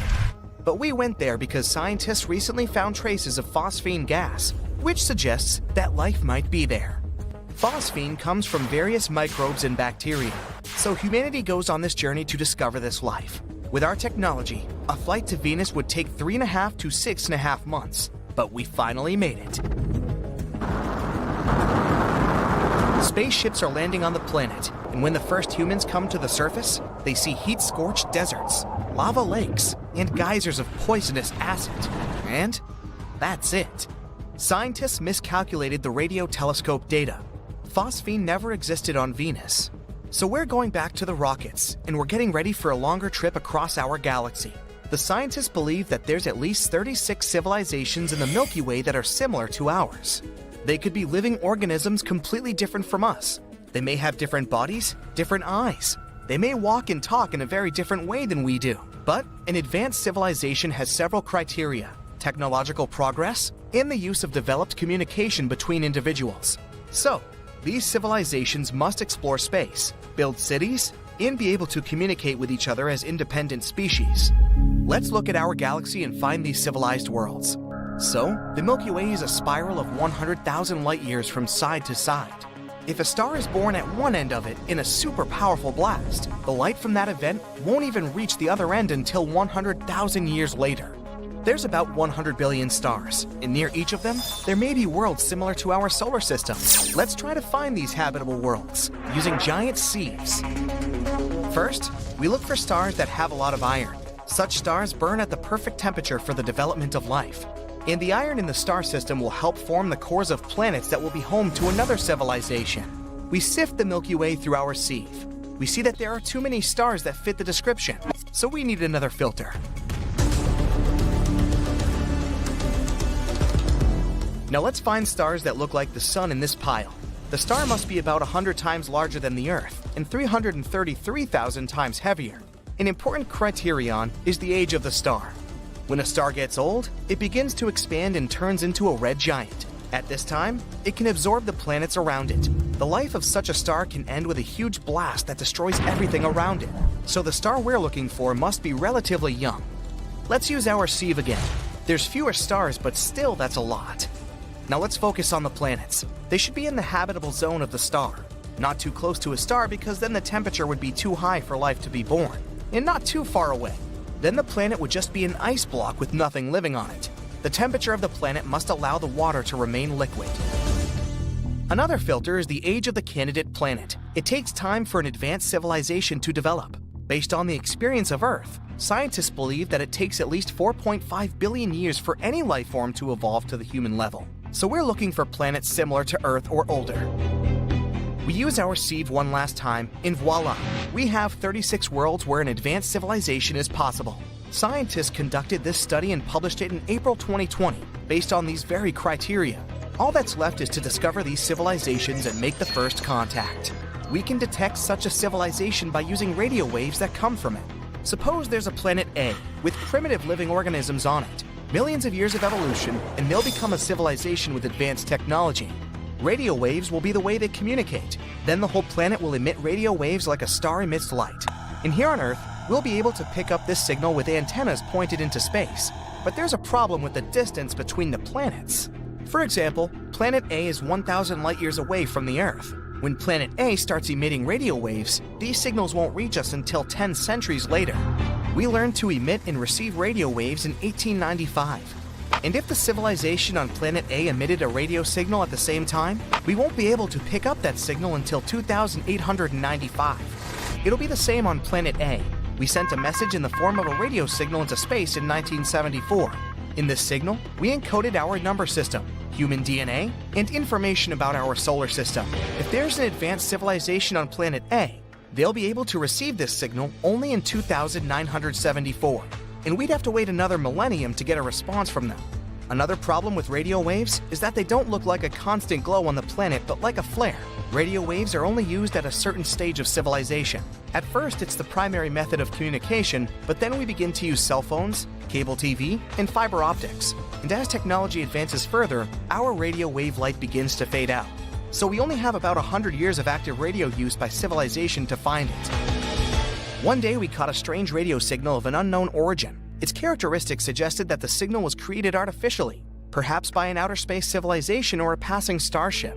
Further searches for this signal given no results, and this gave rise to many theories and arguments as to what it really was. It could have been a signal from Earth that reflected off a satellite flying through the sky, or it could have been the traces of a comet a few light years away. But let's assume it was a civilization from outer space, one of those 36 that probably exist. Now we need to make contact with them. So we throw our luggage into a rocket and head out in the direction of our suspected planet. Our rockets can fly at 17,600 miles per hour. That means a rocket could cross the entire United States in just 8 minutes. But even if an advanced civilization lived near our closest star, Proxima Centauri, it would take us about 73,000 years to get there. Even at the speed of light, it would take 4.2 years. So we need to solve the problem of space travel. Our scientists plan to reach about a quarter of the speed of light with a laser. A powerful laser beam from Earth will push a microscopic probe in the right direction. This probe could reach our destination in about 17 years. And in another 4 years, when the signal from it reaches Earth, we'll know if there's an advanced civilization. Another possibility for faster-than-light travel is the warp bubble spacecraft. The spacecraft would have to compress space in front of it and stretch it behind its tail. Then we'll be able to reach any point in the universe in literally a few seconds. But such travel remains a fantasy for us. Perhaps we can get to different corners of the universe through wormholes. They're shortcuts similar to tunnels, but there's one problem.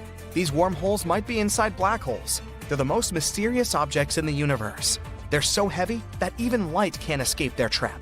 Our spaceships wouldn't stand the tension either.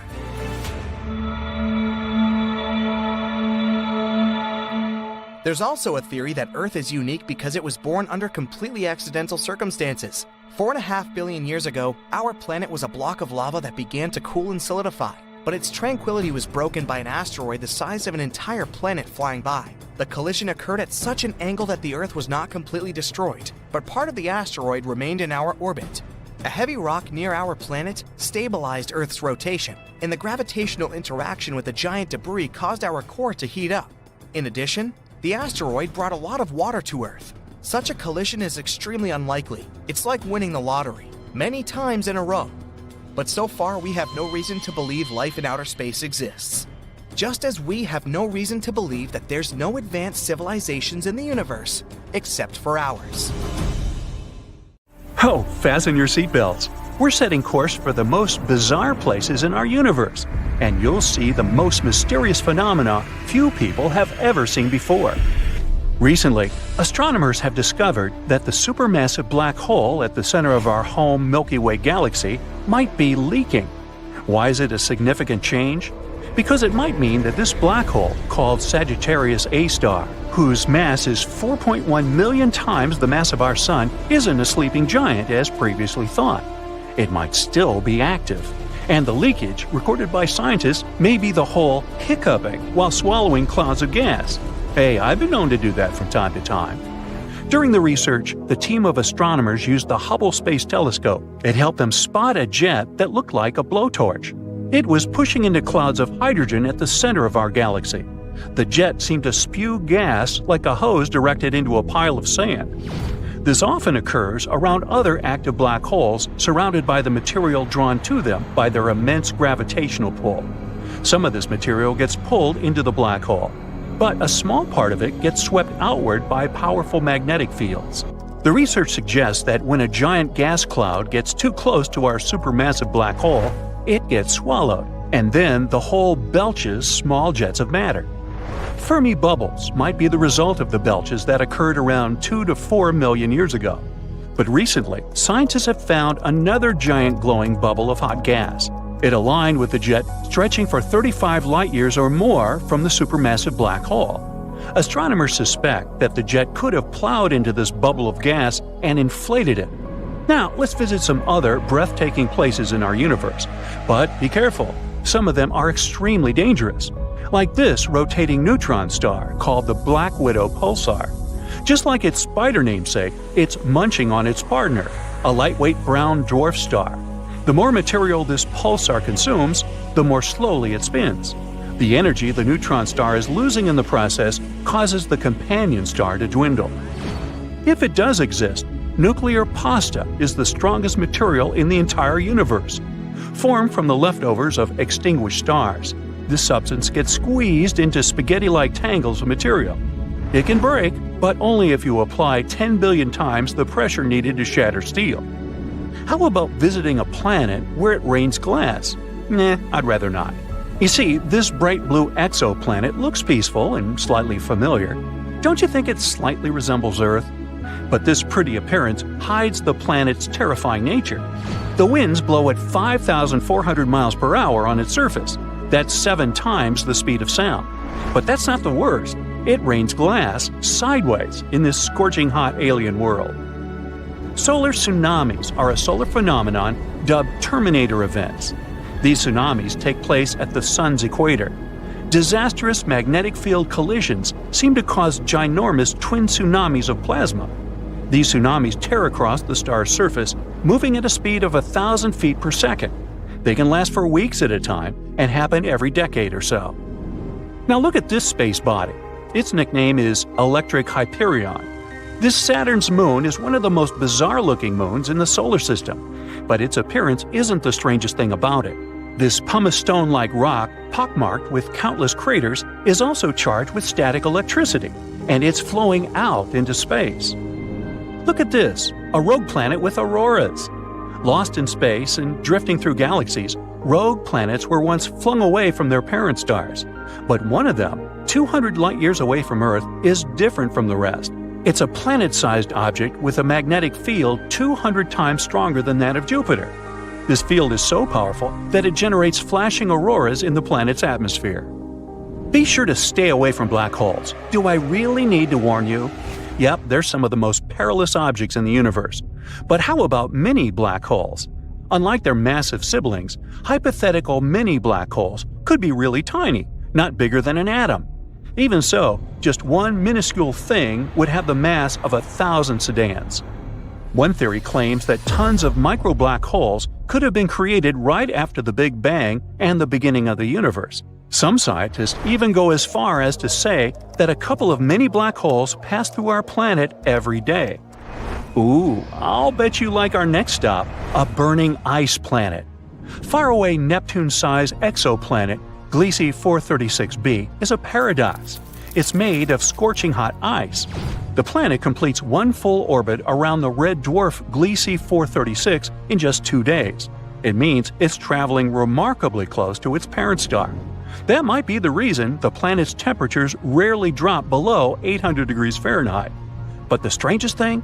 The planet hosts huge volumes of water ice known as Ice X, which remains solid despite blistering temperatures. Now, if you love jewelry, this next world is for you, a diamond planet. About 4,000 light-years away from Earth, there's a planet that seems to be one enormous diamond. The planet is denser than any other discovered so far and consists mostly of carbon. It's so dense that astronomers think this carbon might be crystalline. This in turn might mean that at least some part of the planet is diamond. Moons orbiting other moons might exist, or they might not. Astronomers haven't agreed on this one yet. Planets orbit stars, and moons orbit planets. But then, why can't there be moons, also known as submoons, moonettes, and moons? It actually sounds like one of those flowery Hawaiian dresses, moo-moos. But alas, no. Researchers claim that moons could exist, but the host moon has to be massive enough, the moon small enough, and there must be a wide gulf between these moons and the host planet. Now, I'll take you to the living fossil galaxy. DG-SAT-1 is as big as the Milky Way, but it's nearly invisible because its stars are spread out incredibly thinly. But what makes the galaxy unique is that it's sitting all alone, unlike other galaxies of this kind. Those are usually found in clusters. It can mean that DG-SAT-1 was formed in a different era, probably a mere 1 billion years after the Big Bang. If it's true, this galaxy is a real living fossil. Now, you won't be able to see the next space phenomenon, all because people can't see infrared light. And the phenomenon I'm talking about is an infrared stream from space. Ooh. Neutron stars are ultra-dense collapsed cores of giant stars. They usually emit X-rays or radio waves. But in 2018, astronomers discovered a weird stream of infrared light. It seemed to be coming from a neutron star 800 light-years away from our planet. This signal was probably generated by a disk of dust surrounding the star, but this theory hasn't been proven yet.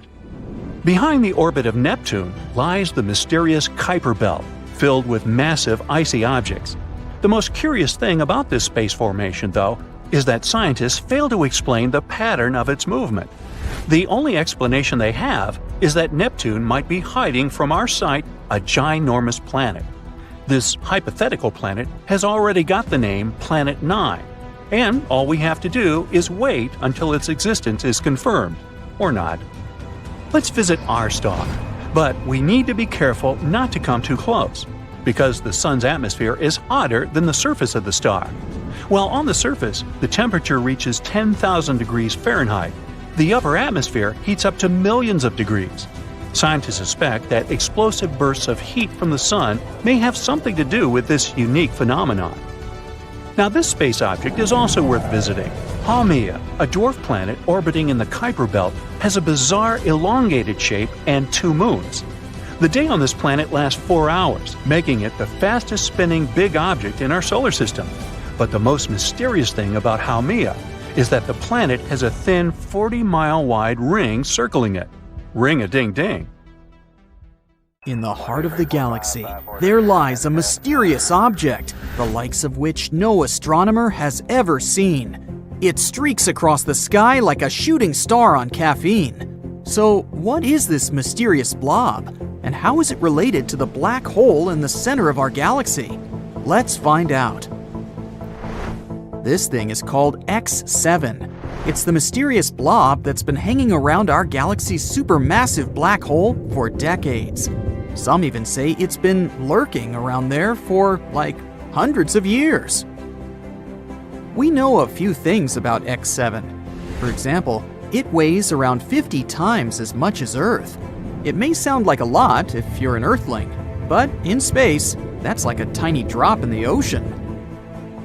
X7 is also moving pretty fast, at speeds of up to 700 miles per second. That's faster than you trying to catch the last slice of pizza before your roommate gets to it.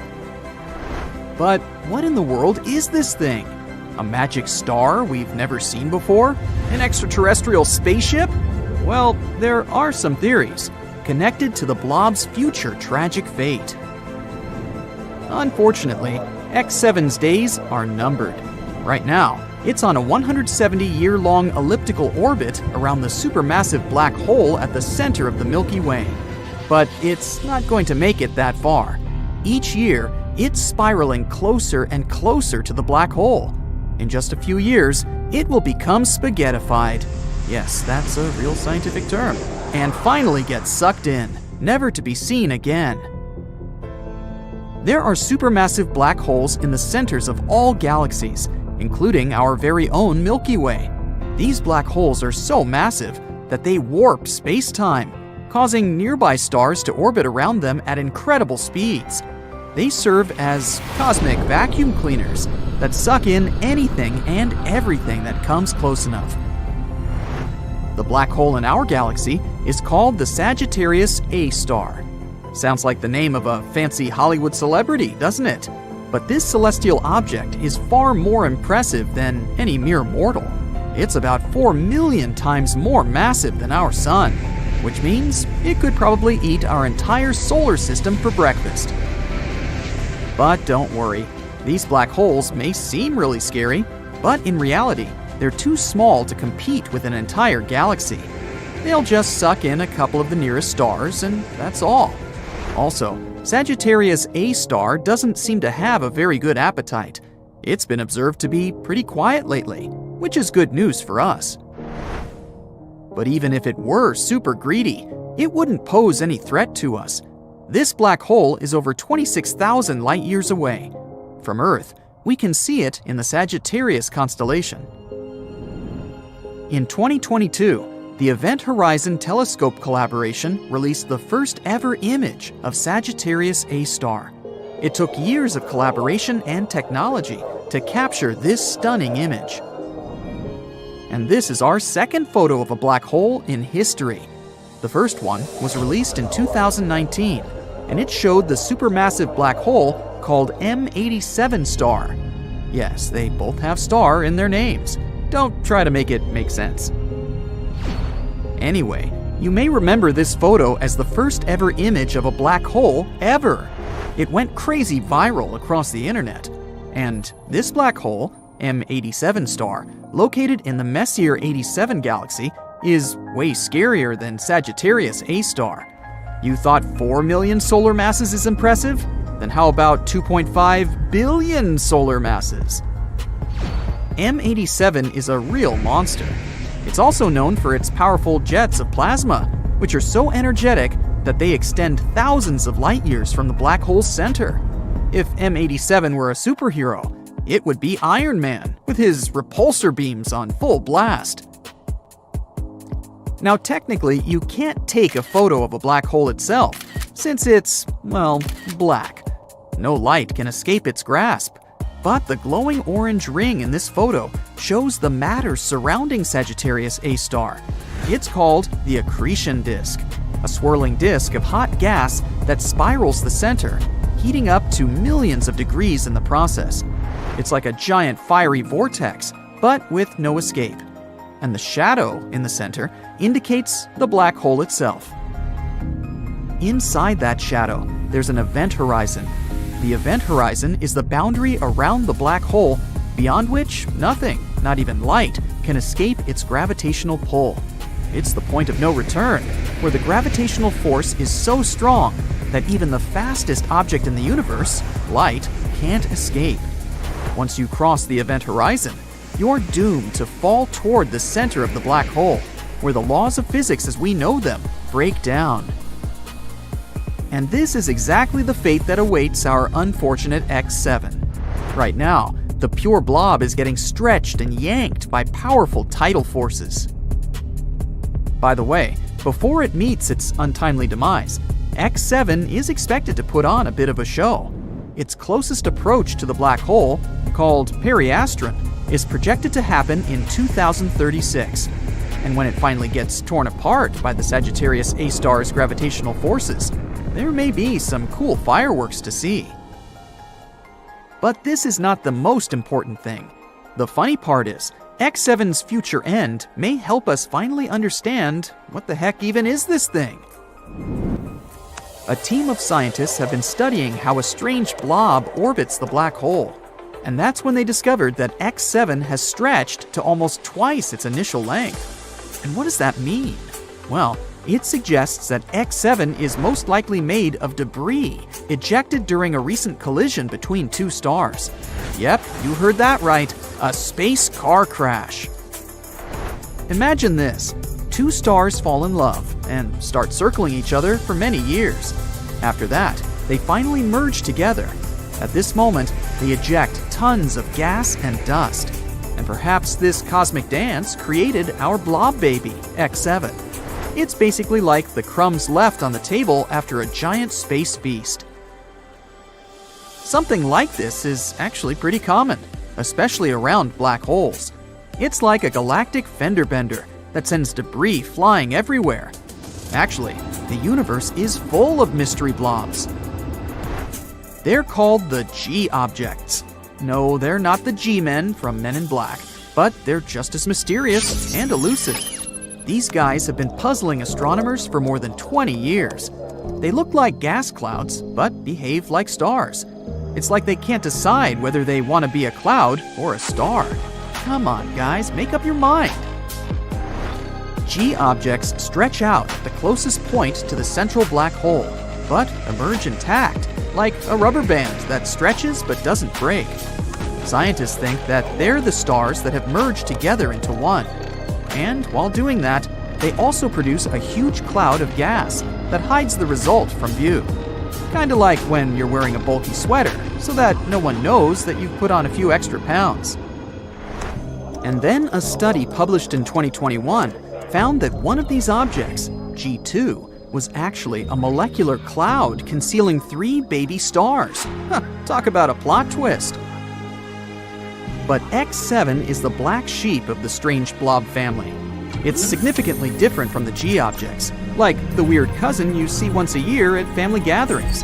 Its evolution has been more dramatic. Also, it's not being held together by a mass lurking in its center. So what is it being held together by? Pixie dust? Magic? We need answers!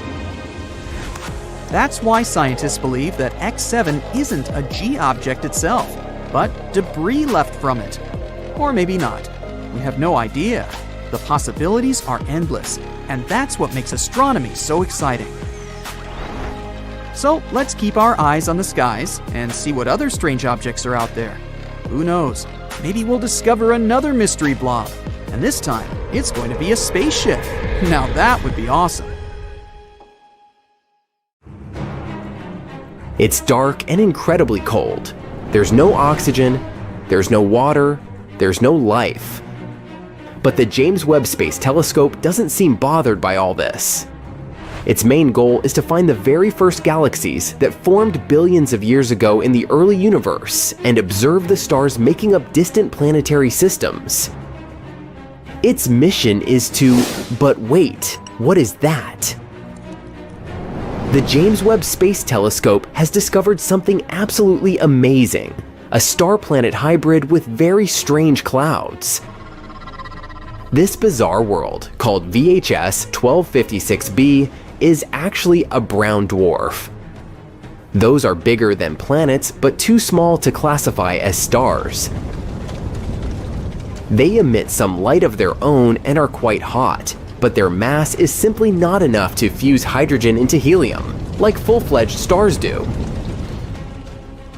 Space bodies of this kind aren't actually brown. They occur in a wide variety of colors, but those are mostly invisible to the human eye.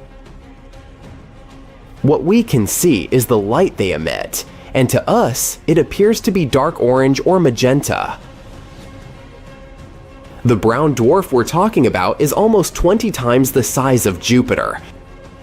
It orbits 2 red dwarf stars.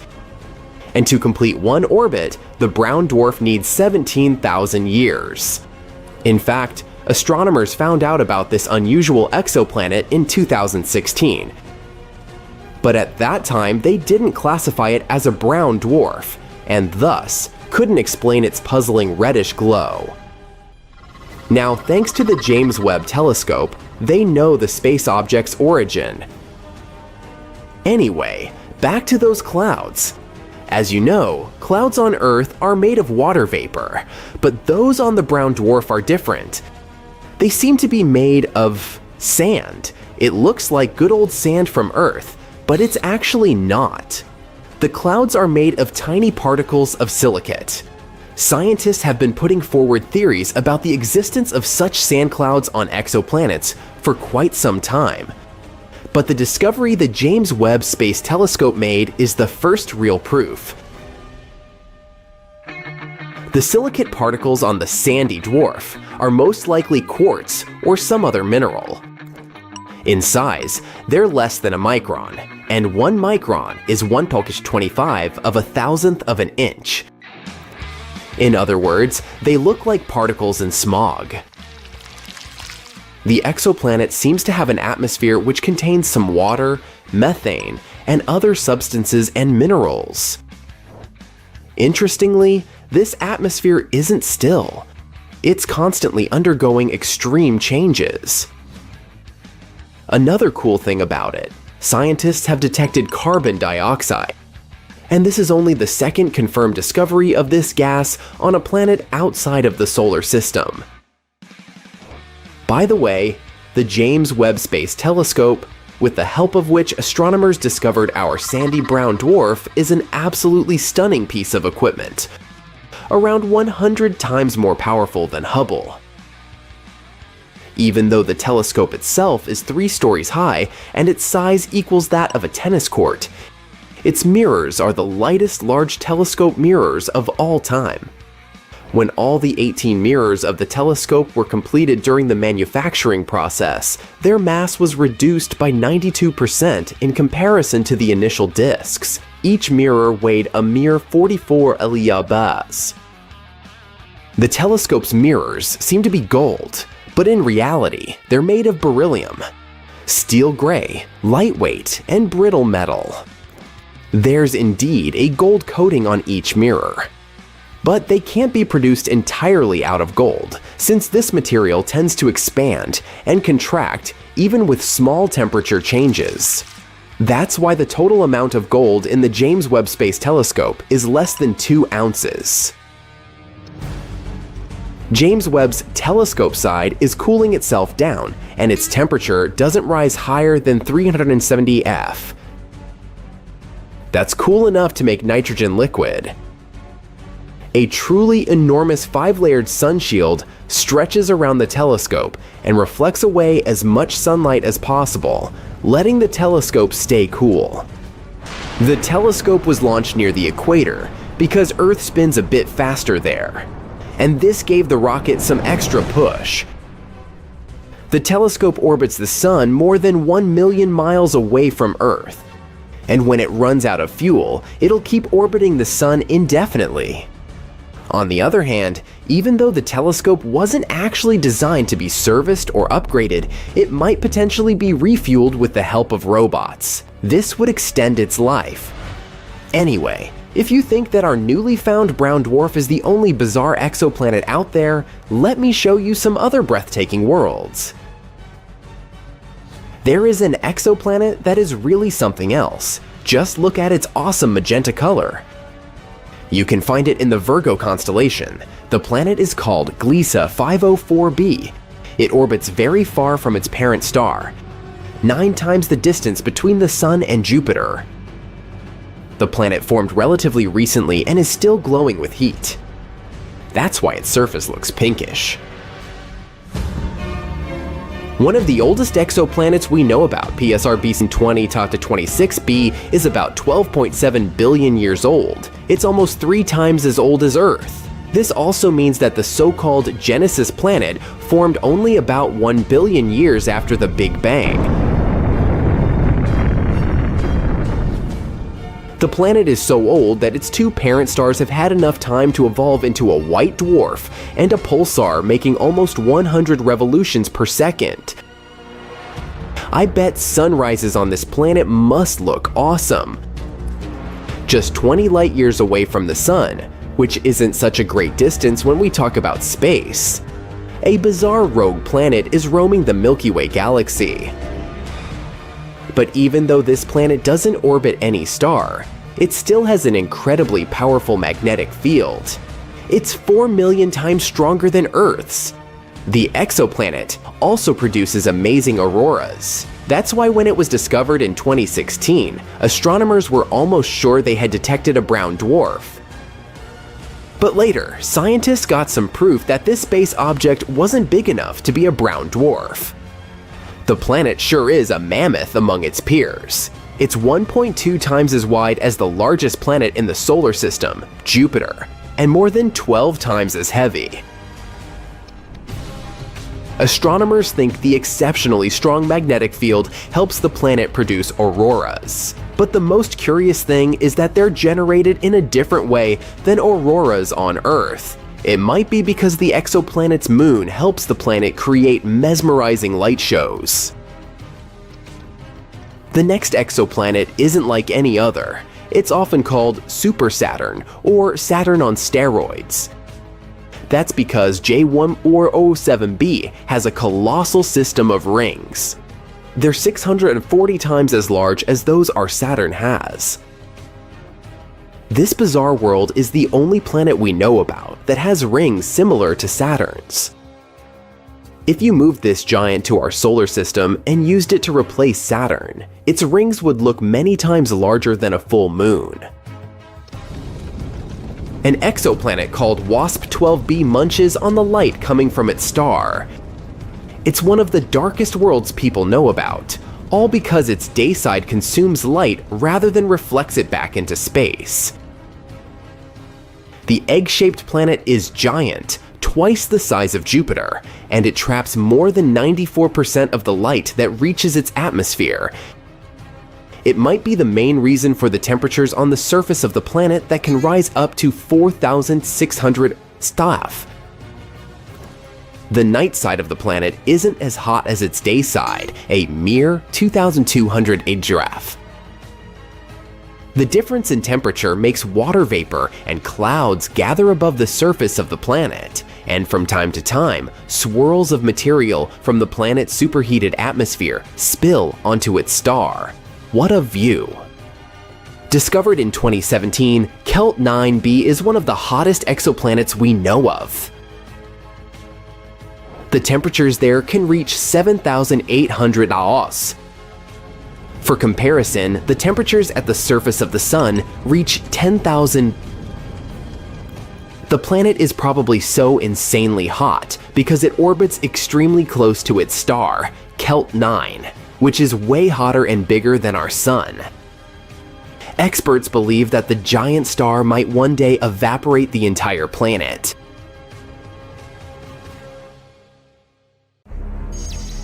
Weird, unusual sounds out of nowhere are spreading all over our galaxy, constantly repeating, and it's something we've never heard before.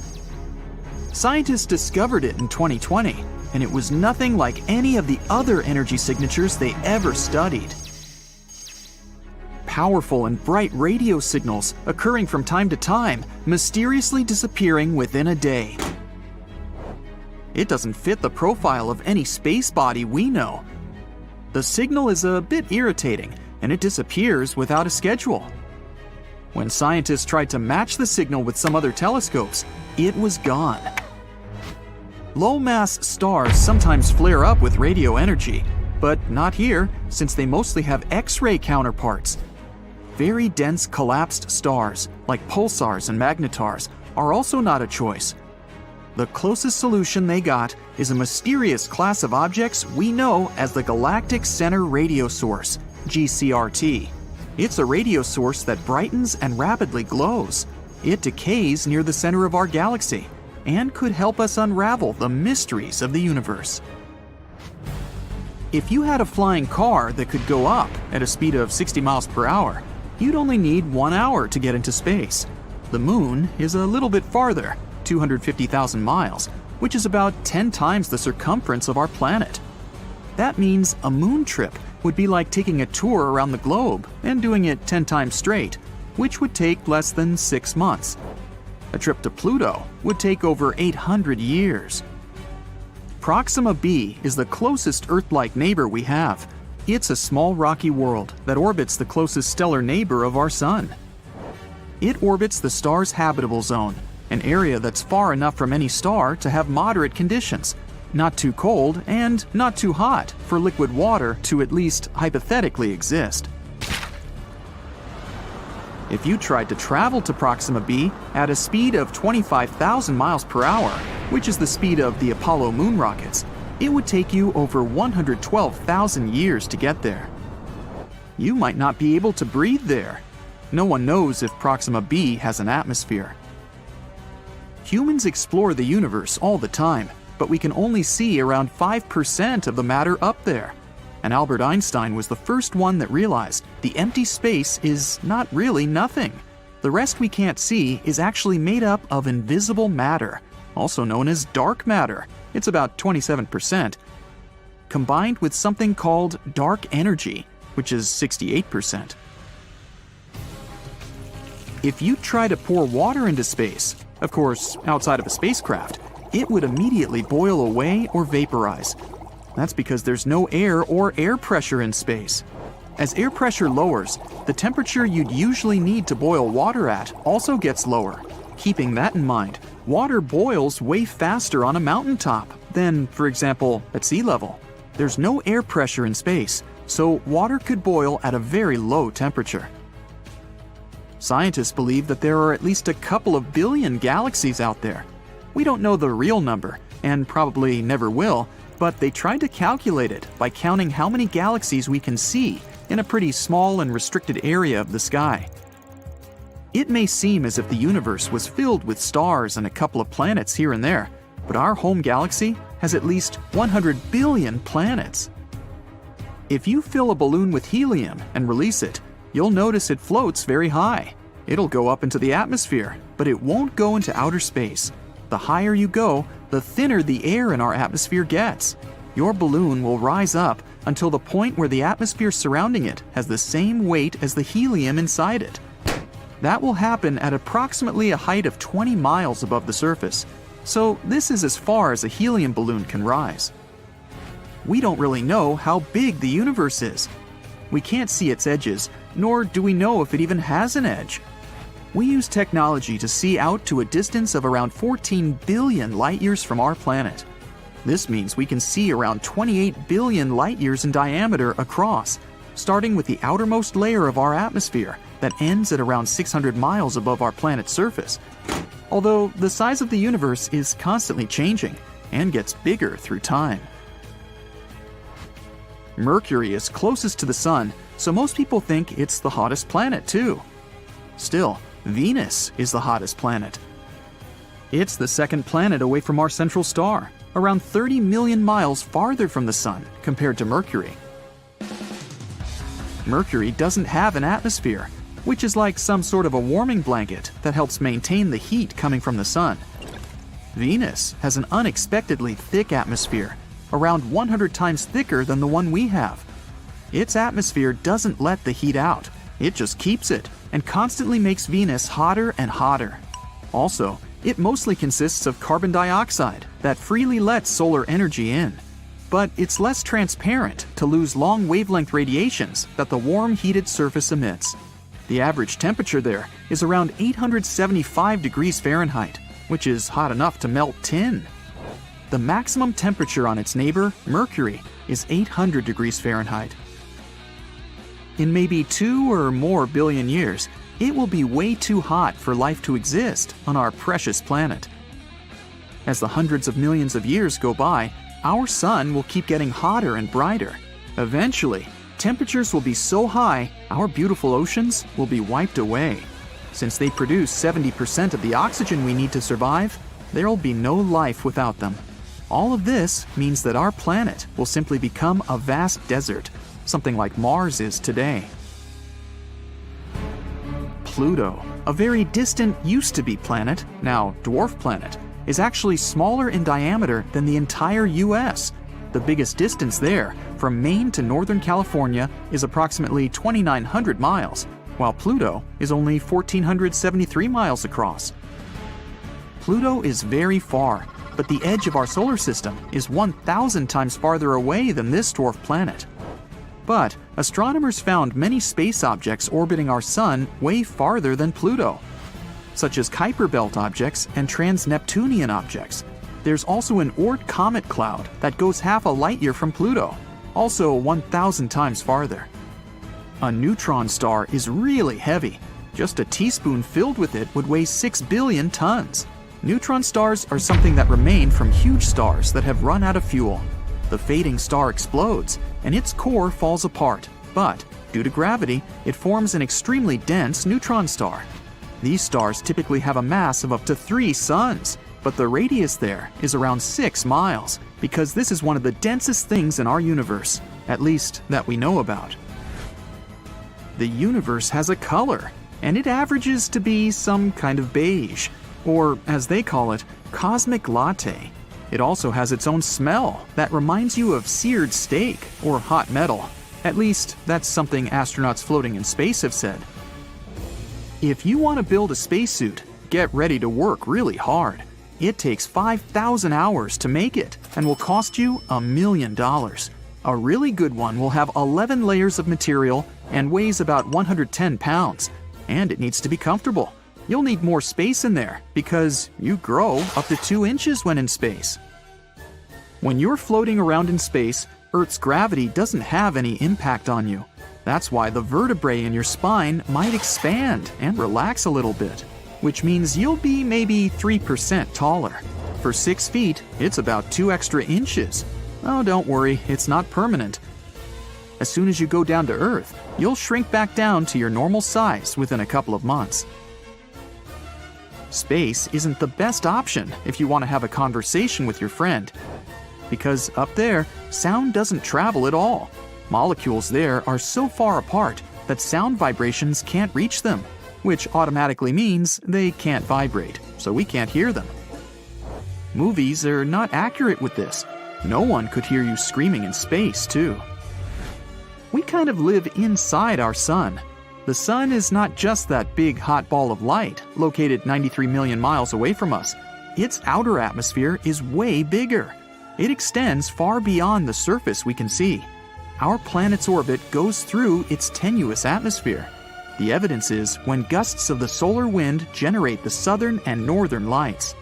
That means, in some way, we live inside the sun. Not just us, other planets too, including distant Neptune. The heliosphere, which is what we call the outer solar atmosphere, extends to about 10 billion miles. When you look at photos taken from spaceships or the International Space Station that show sunlit objects like Earth or the Moon, something seems wrong. Space looks too empty. No magical scenery of a nighttime sky full of stars. It would be incredibly boring to go stargazing in space since the sky is always so dark. During the daytime, the sky on our home planet is blue because of the diffusion of light. It happens when sunlight goes through the atmosphere. But if you were on the moon or somewhere else in space, there would be no atmosphere to spread this light around. That's why the sky there would always appear black. But it doesn't mean it's less bright out there. If you were looking out of the window of the space station, you'd see just as much direct sunlight as you would gazing out of your apartment window during a cloudless day. Maybe even more. When taking a picture on a sunny day, you'll probably use a short exposure, together with the narrow aperture setting on your camera. This way, just a short burst of light will get in. That's similar to how our pupils contract in sunlight so that they don't have to deal with too much light. And since it's just as bright up there in space, the process is the same when you take pictures of sunlit objects there. Using short exposure, you can get good, bright pictures of Earth or the surface of the moon, but it also means there will be no stars in the picture. Even up there, stars are relatively dim. They don't emit enough light to show up in photos taken with such settings. Our home planet has a blue sky that slowly transforms into a beautiful orange-red palette at dusk and dawn. But if you ever get a chance to watch a sunset on Mars, you should expect the opposite. An orange-brown daytime sky that gets a bluish tint at sunset. First of all, Mars is farther away from the sun than our planet. So when you're looking at the sun from the Martian surface, of course, it looks fainter and smaller. And not just that, the sun observed from Mars is just a bluish-white dot surrounded by a blue halo. The thin atmosphere of the red planet contains large dust particles. They create an effect called me scattering. It occurs when the diameter of particles in the atmosphere is almost the same as the wavelength of the scattered light. This effect filters out the red light from the sun's rays. So only the blue light would reach your eyes on Mars. How come Earth doesn't have rings? All gas giants in our solar system, Jupiter, Saturn, Uranus, and Neptune, have such rings, whereas the rocky planets, Mercury, Venus, Earth, and Mars, don't. There are two theories about how rings can appear around a planet. They might be just some material left from the times when the planet was forming, or they may be the remains of a moon that got destroyed by a collision with some space body or torn apart by the strong gravitational pull of its parent planet. The gas giants formed in the outer regions of our solar system, while all the rocky planets are in the inner part. So maybe the inner planets were more protected from potential collisions that could have formed their rings? There are also more moons in the outer regions of our solar system, which could be another reason why the planets there have rings. Also, bigger planets have stronger gravity. It means they can keep their rings stable after they form. Some experts believe Earth used to have a ring system a long time ago. A Mars-sized object might have collided with our home planet, which probably created a dense ring of debris around it. Some scientists think that this debris formed not a ring, but what we today know as the moon. There's probably a giant planet lurking at the edge of the solar system, far beyond Neptune. Scientists called this mysterious hypothetical world Planet 9. If it does exist, it's probably similar to Uranus or Neptune, and 10 times more massive than our home planet. It's likely to circle around the sun, but in the outer reaches of the solar system, about 20 times farther than Neptune. Another interesting theory says that Planet 9 could actually be a black hole the size of a grapefruit that warps space in a similar way a large planet would. Even though we once thought it was a rare substance in space, water exists all over our solar system. For example, you can often find it in asteroids and comets. It's also in craters on the Moon and Mercury. We still don't know if there's enough water to support potential human colonies if we decide to move there, but some amount of water is definitely present there.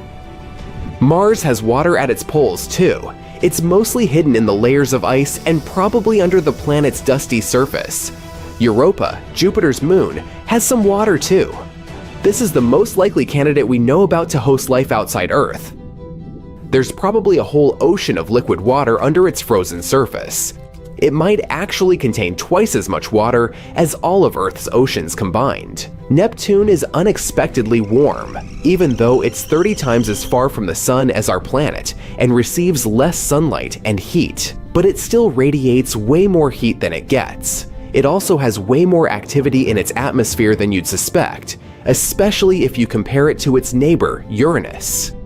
Both of these planets emit the same amount of heat, even though Uranus is much closer to the sun. No one knows why. Neptune has extremely strong winds that can reach a speed of up to 1,500 km/h. Can they produce this heat? Or maybe it's because of the planet's core or its gravitational force. There's a monster black hole hurtling through space at a speed of 5 million Mach.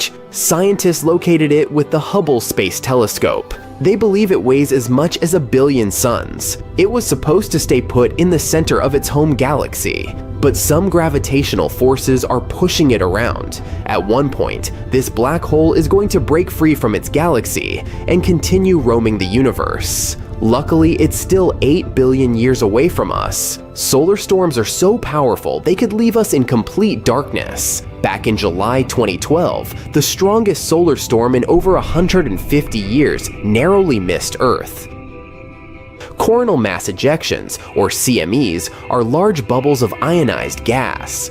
They tore through our orbit back then. If they had caught our planet in the crosshairs, we would have literally been in the firing line.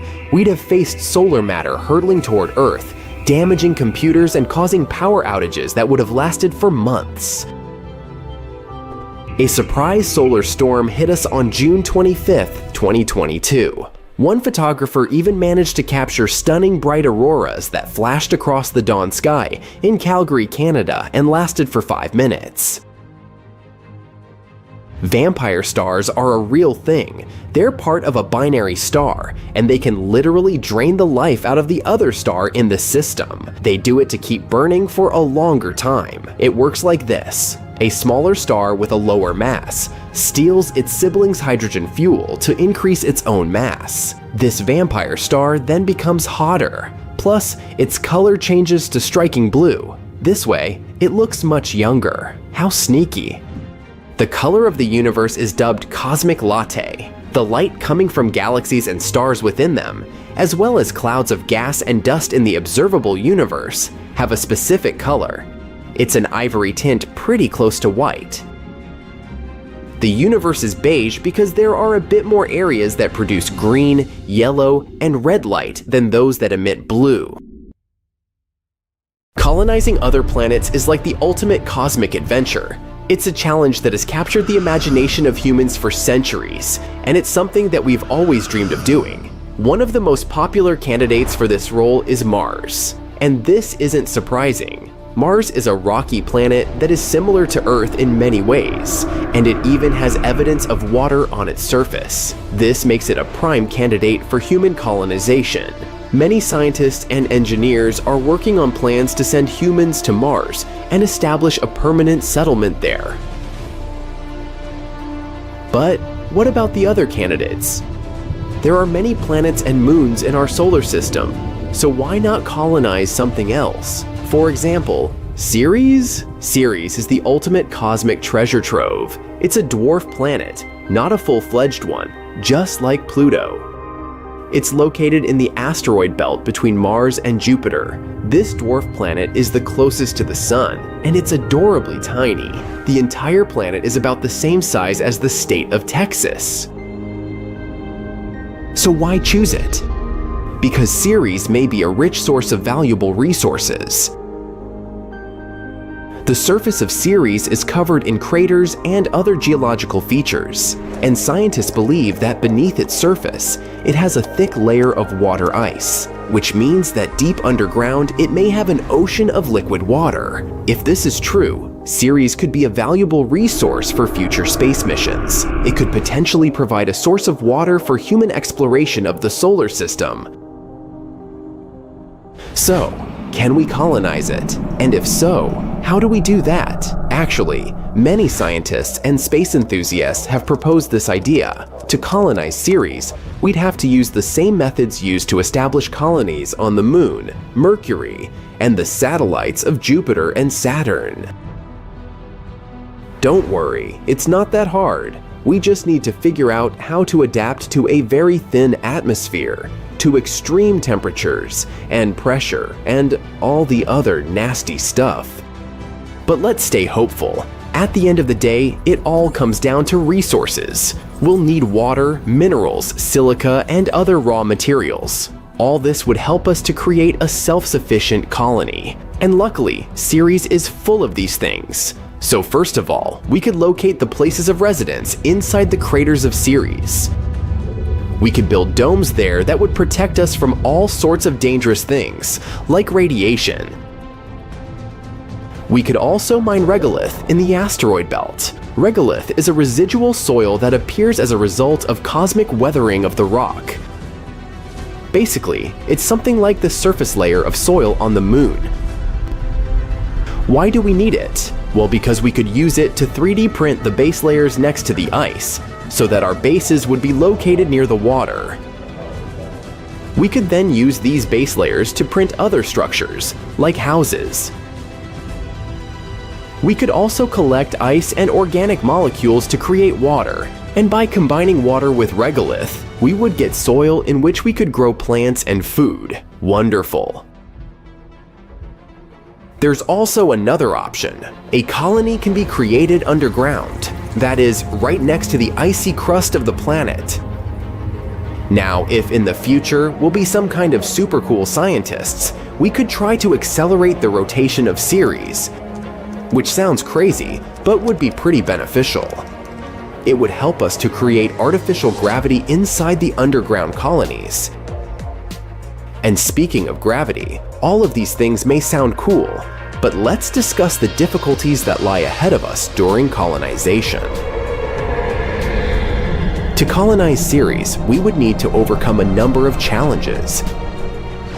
To begin with, we need to develop technologies that will help us even get to Ceres. We need some kind of ships that would be capable of long flights into deep space. For them, first we need to create some kind of nuclear thermal or nuclear electric traction, and maybe an even more advanced type of fuel.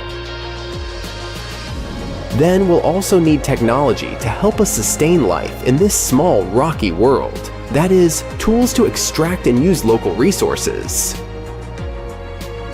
Also, since there is no atmosphere on Ceres, we would have to wear spacesuits and live in pressurized habitats.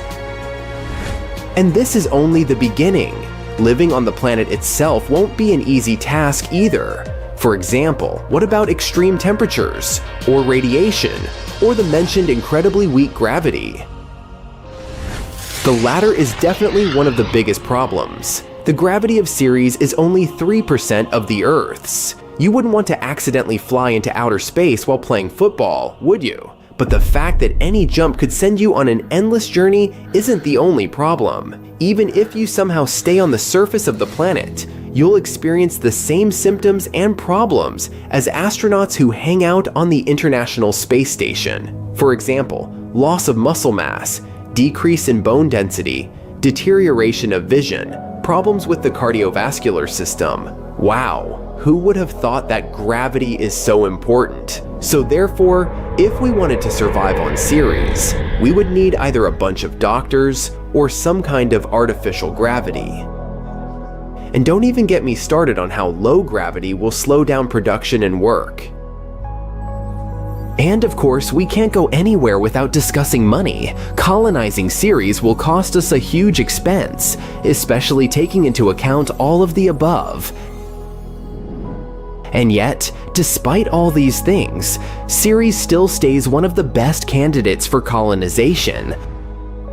For example, Ceres contains lots of methane and ammonia. They can be used as a manufactured fuel or a nitrogenous gas, or you can just mine it there in order to colonize Mars and Venus. Even low gravity has its advantages. Thanks to it, it will be very easy to launch spacecraft from Ceres. We'll waste much less fuel, which means that transportation from Ceres to other planets would be much cheaper and more efficient. So even if Ceres doesn't become our permanent residence, it can become a good transport hub, something like a spaceport. We could use it as a base for mining all sorts of useful things from the asteroid belt. Then, we could transport all these resources back to Mars or Earth, and it can also become a refueling station for ships traveling further beyond the solar system. Sounds cool and pretty sci-fi-ish, doesn't it? But it seems that any attempts to create a permanent base in the asteroid belt will have to wait. Colonizing other planets is a difficult and complex task. It will require the cooperation and expertise of many different people, and it will involve developing new technologies and overcoming many challenges. Before we go to Ceres, we need to build infrastructures on the Moon, Mars, and somewhere in between. Otherwise, any attempts to colonize it would be prohibitively expensive and would most likely fail before future missions could even reach it. But the more colonies we create, the more likely it is that sooner or later, we'll build another one on Ceres. This would not only open the asteroid belt to economic exploitation, it would also serve as a stepping stone to the outer solar system. This, in turn, could lead to colonizing the moons of Jupiter and beyond.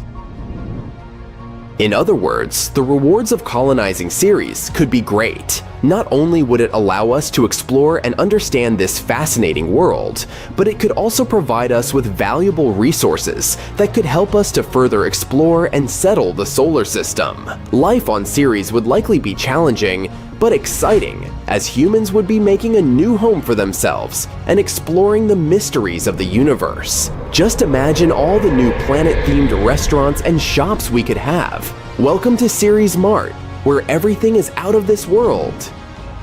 So if you're a fan of cosmic treasure hunts, Ceres is surely a rich and rewarding destination. Just make sure you bring some weights on your feet so you don't fly anywhere. It's been more than a year since the James Webb Telescope, which had taken over 20 years to complete, was launched. And for such a relatively short time, the ultra-modern and most powerful in history piece of equipment has already made plenty of discoveries. By observing the universe at infrared wavelength, James Webb lets us see things no other telescope has ever shown before. The primary goal of this incredible piece of equipment is to study the formation of galaxies and stars that appeared in the early universe. For example, look at the closest to us stellar nursery, a region of space where new stars get born. NASA has shared an image from James Webb that shows a small star-forming region. If you look at the picture attentively, you'll see jets bursting from infant stars. Around them, different colored clouds of cosmic dust are colliding with one another. The view is mesmerizing. The red dust consists of molecular hydrogen. You can also notice that some stars have something like shadows. Those hint at the creation of what will later become planets. At first sight, the image may seem chaotic, but astronomers claim that it's a relatively small and quiet stellar nursery in comparison to some others. Many young stars there are similar in size to our Sun or a bit smaller. The photo itself was taken with the help of Webb's near-infrared camera, NIRCam. It's the observatory's primary camera that snaps images of the cosmos in 2 different infrared ranges.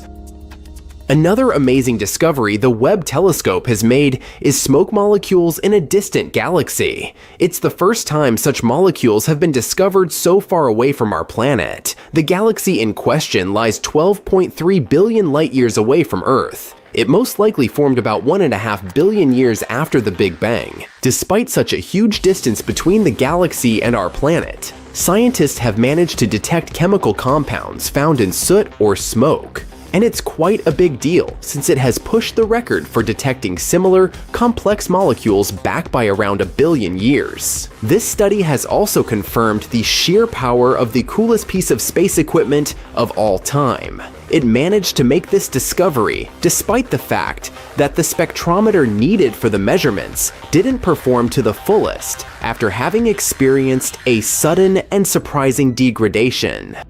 The James Webb Telescope has also helped to boost our understanding of exoplanets. Those are planets orbiting stars other than our own Sun. At the beginning of 2023, the observatory spotted its first exoplanet, JES 475b. It's located 41 light-years away from Earth and is approximately the same size as our planet. According to NASA, nowadays, James Webb is the only operating telescope capable of categorizing the atmosphere of Earth-sized exoplanets. The research team behind the discovery believes such results underline the precision of the telescope. They hope that it will help us locate many more rocky exoplanets that we might be able to colonize in the future. Even though, at first sight, it may seem that the universe is pretty empty, it's actually a very busy place. And Webb has all the necessary instruments to see all kinds of cosmic events happening out there. Just look at this image of WR 124. It's a star on the cusp of its explosive demise. In the image, the star is about to go supernova. It happens when a star runs out of its fuel and explodes at the end of its life cycle, releasing a giant cloud of space dust and hot gas into space. The star captured by the Webb telescope was at the Wolf-Rayet stage of its life. That's a period when a star is shedding its outer layers before going supernova. The next amazing thing discovered by James Webb is a star-planet hybrid with very strange clouds. This bizarre world, VS 1256b, is actually a brown dwarf. Those are bigger than planets but too small to classify as stars. They emit some light of their own and are quite hot, but their mass is simply not enough to fuse hydrogen into helium, like full-fledged stars do. Space bodies of this kind aren't actually brown. They occur in a wide variety of colors, but those are mostly invisible to the human eye. What we can see is the light they emit, and to us, it appears to be dark orange or magenta. The brown dwarf discovered by the Webb telescope is almost 20 times the size of Jupiter. It orbits 2 red dwarf stars, and to complete one orbit, it needs over 10,000 years. Astronomers first found out about this unusual exoplanet in 2016, but at that time, they didn't classify it as a brown dwarf, and thus couldn't explain its puzzling reddish glow. Now, thanks to the James Webb telescope, they know the space object's origin. Anyway, back to those clouds. As you know, clouds on Earth are made of water vapor, but those on the brown dwarf are different.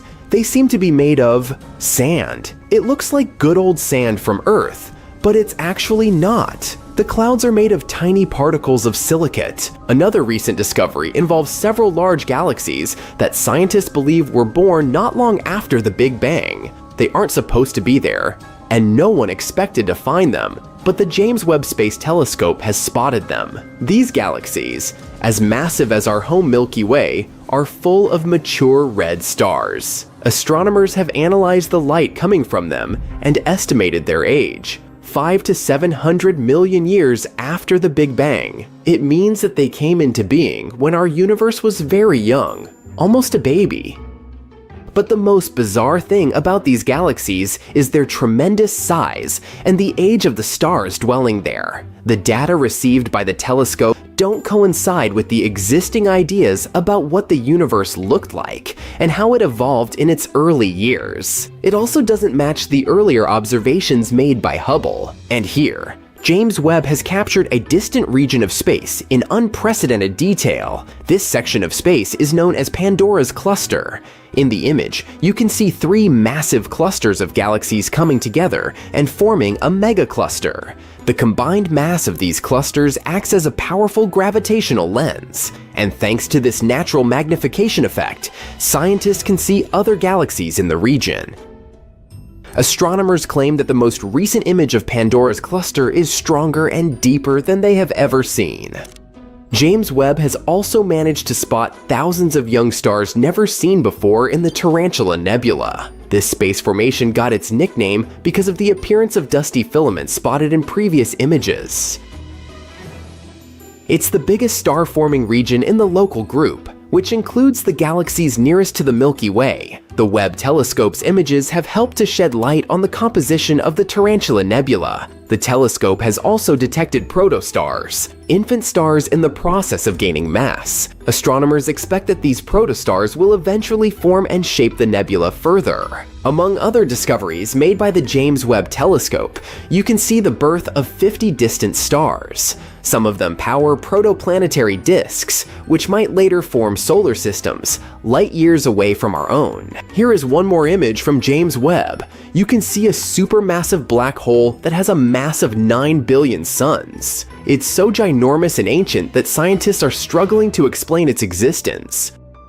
Astronomers have also discovered a distant ring of dust, rock, and gas that contains a chemical called methylcation. It's known as a molecular building block of life, and it makes most of the organic material on our planet. James Webb helped researchers see powerful sandstorms on a planet 378 trillion kilometers away. Astronomers were happy to discover this treasure chest of countless tiny sand particles. Now look at this. Do you recognize this image? Those are the so-called pillars of creation, but this new view shows us just how star-speckled that dusty region actually is. You can compare the new photo with the one taken by Hubble in 2014. This is astonishing proof of scientific progress.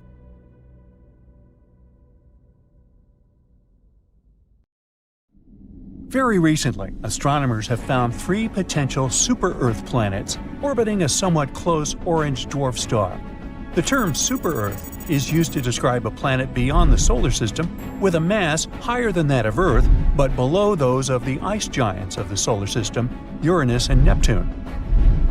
An international team of researchers, led by Dr. Shweta Dalal from the University of Exeter, found that the exoplanets were orbiting star HD 48498, which is located around 55 light-years away from Earth.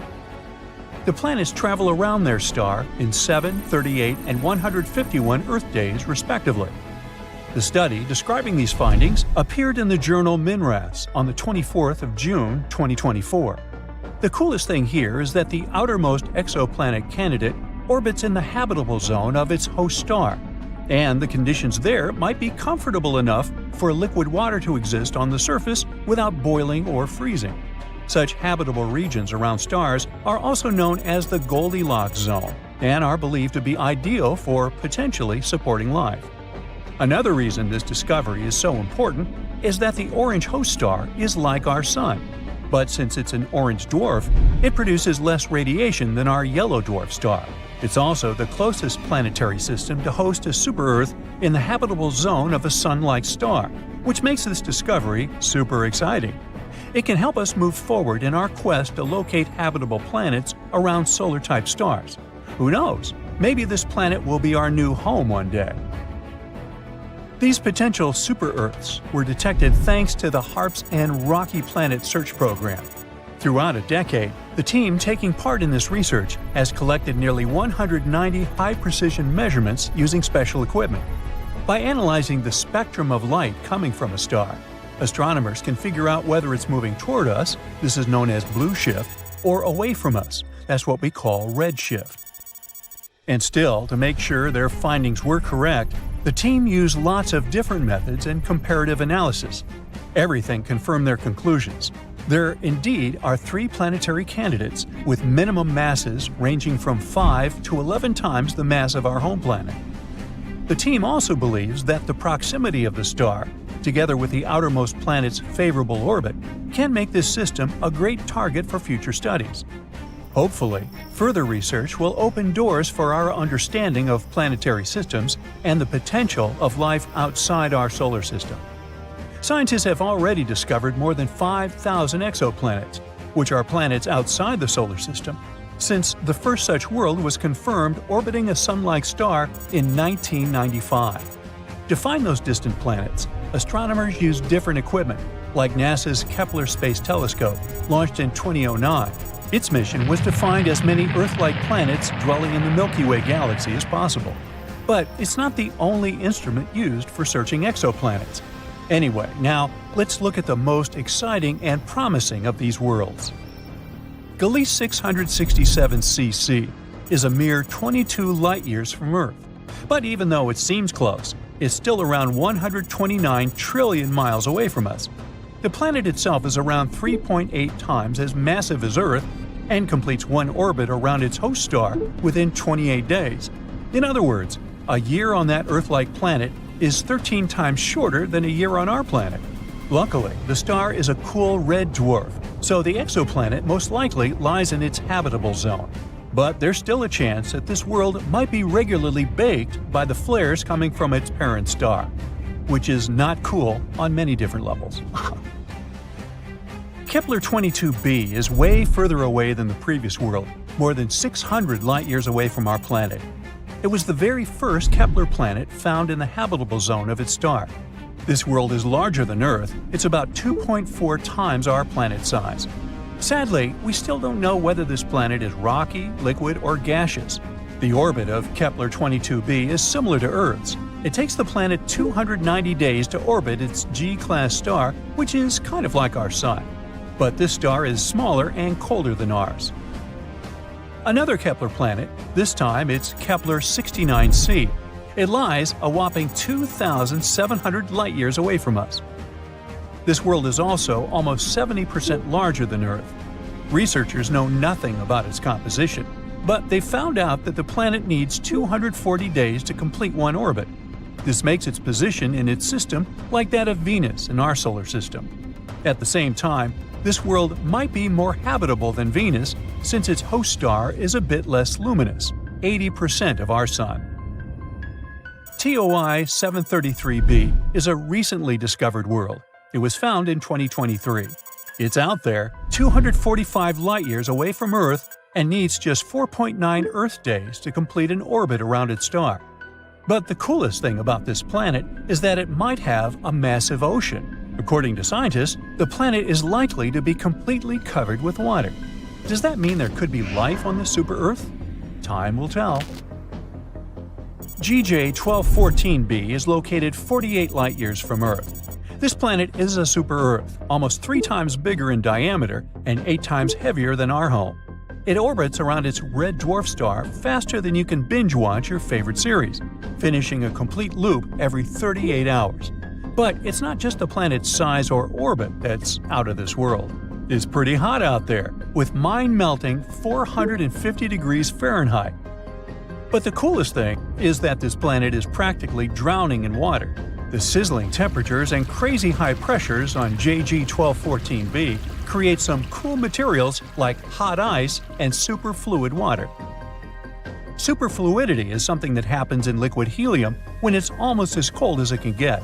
On Earth, Water totally missed the memo about being superfluid because it needs ridiculously low temperatures and off-the-chart pressures to pull off that trick. Still, there's not much use in superfluid water. Even if you try it, you'll just get dehydrated. The super-Earth that's closest to us was discovered in 2016, and it's called Proxima Centauri b. It's located a mere 4 light-years away from Earth and has a mass remarkably similar to that of our planet. A year on Proxima Centauri b is short. It only takes the planet 11.2 days to complete a circle around its central star. Scientists discovered this world after they noticed that its parent star was slightly wobbling.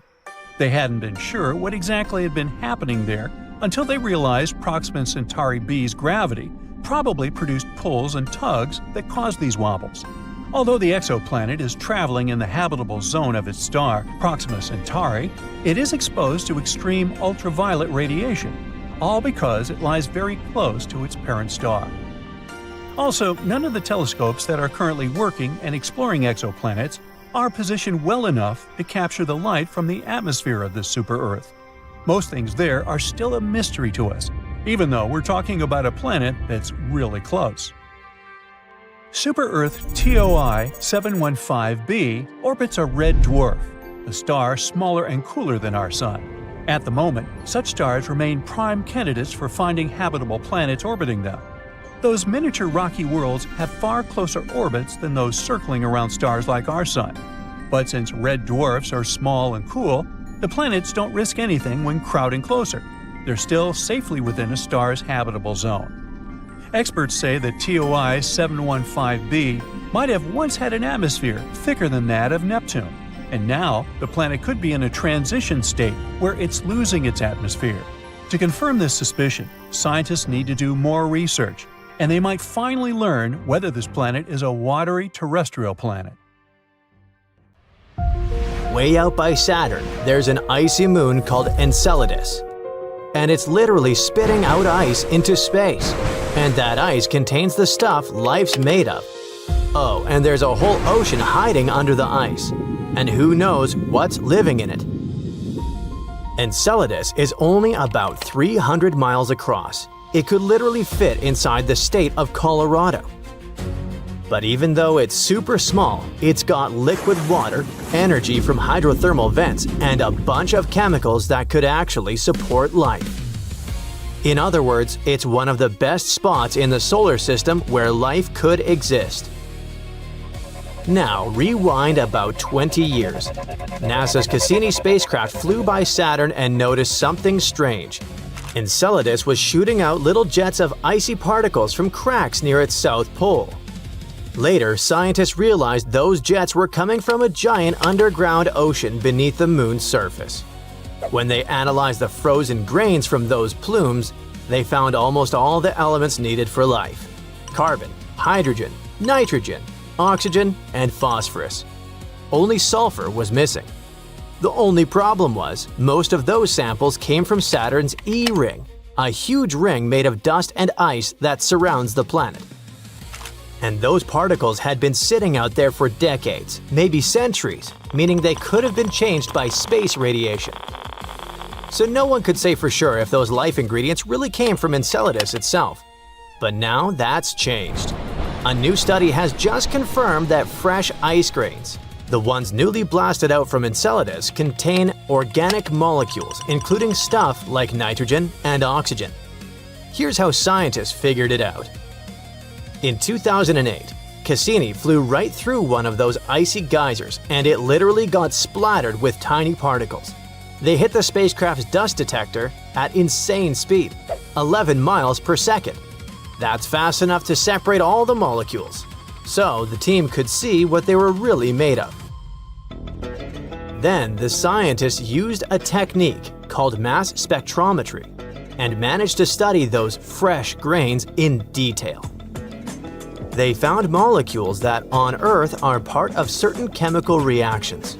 Those build the complex structures life needs to exist, including ones that may contain nitrogen and oxygen. One of the researchers said that this likely proved that those complex organic molecules hadn't formed in space. They might have actually been coming straight from Enceladus's ocean. Another scientist explained that those molecules could play an important role in biological processes. All this means that Enceladus might really be habitable. But even if there's no life there, that's still a big deal. Because then we have the right to ask, wait, why isn't there life when all the right conditions are in place? The story doesn't end there. The European Space Agency is already planning a future mission to actually land on Enceladus, right at its south pole. They want to scoop up more samples and see what's really going on under all that ice.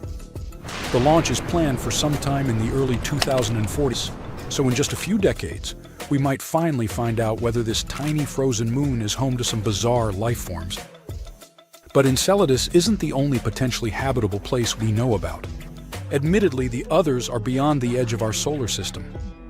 Like 3 possible super-Earth planets orbiting a nearby orange dwarf star. Now, super-Earth is just what scientists call planets that are bigger than Earth but smaller than the icy giants like Uranus and Neptune. Scientists from the University of Exeter found that those exoplanets were orbiting their parent star, HD 48498, which sits about 55 light-years away from Earth. That's practically our cosmic neighborhood. Each of these planets takes a different amount of time to go around its star. One needs 7 Earth days, another 38 days, and the last one 151 days. And the coolest thing is that the outermost planet might actually be hanging out in the star's habitable zone. That's the sweet spot where it's not too hot and not too cold for liquid water to exist. It means the planet's surface could be comfortable enough for water to exist without boiling or freezing. This makes it a great candidate for life as we know it. Over 10 years, the team collected nearly 190 super precise measurements using cutting-edge equipment that looks at the light coming from stars. By checking whether the star's light is slightly shifting toward us, this is called blue shift, or away from us, that's red shift, they can figure out if a planet is tugging on it. The host star itself is an orange dwarf, something like our sun's smaller and calmer cousin. It's similar to the sun in many ways, but as an orange dwarf, it gives off less radiation than our yellow dwarf star does.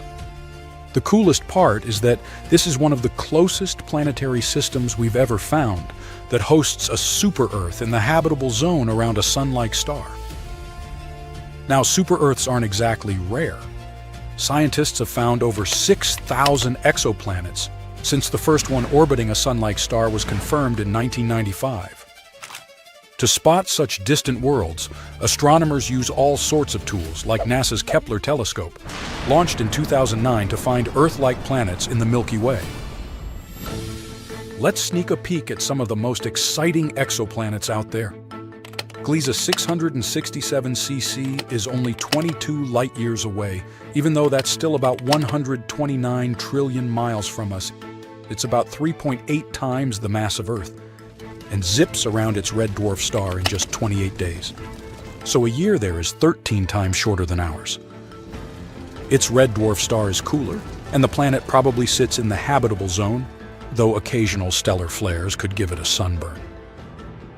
Kepler 22b is way farther out at 600+ light-years.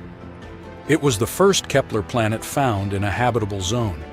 It's about 2.4 times bigger than Earth, and we still don't know if it's rocky, liquid, or gaseous. Its orbit is close to Earth's, taking 290 days to circle its G-class star, smaller and colder than our Sun. Kepler 69c is a whopping 2,700 light-years away. This planet is almost 70% larger than Earth. Its orbit takes 242 days, putting it in a Venus-like spot in its system. But since its star is only 80% as luminous as our Sun, the conditions on that planet might be way friendlier than those on Venus. We discovered TOI 733b in 2023. This world is about 245 light-years away. It orbits its star super fast, taking just 4.9 Earth days.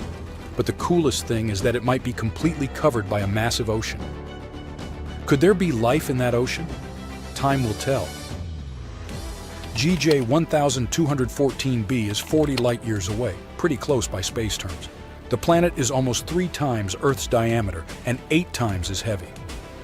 It needs 38 hours to orbit its red dwarf star. The surface temperatures there hit 450 degrees Fahrenheit, and with all that heat and pressure, water behaves in crazy ways, like hot ice or superfluid water. By the way, that superfluidity is wild stuff when water moves like magic without friction. But don't try it on Earth. You'll just get dehydrated. Proxima Centauri b is the closest super-Earth, sitting at just 4 light-years away. It has a similar mass to Earth's, but a year there is only 11.2 days. Its star even wobbles a bit thanks to the planet's gravity. That's actually how scientists discovered it. The planet sits in the habitable zone but gets blasted by extreme UV radiation because it's super close to its star. Right now we can't even study its atmosphere. And finally, TOI 715b. This one orbits a red dwarf, which is smaller and cooler than our Sun. These tiny stars are pretty great for finding habitable worlds because planets can orbit close without frying. TOI 715b may have once had a super thick atmosphere like Neptune's, but it might now be losing it. Scientists need more research to see if it's now a watery, rocky world.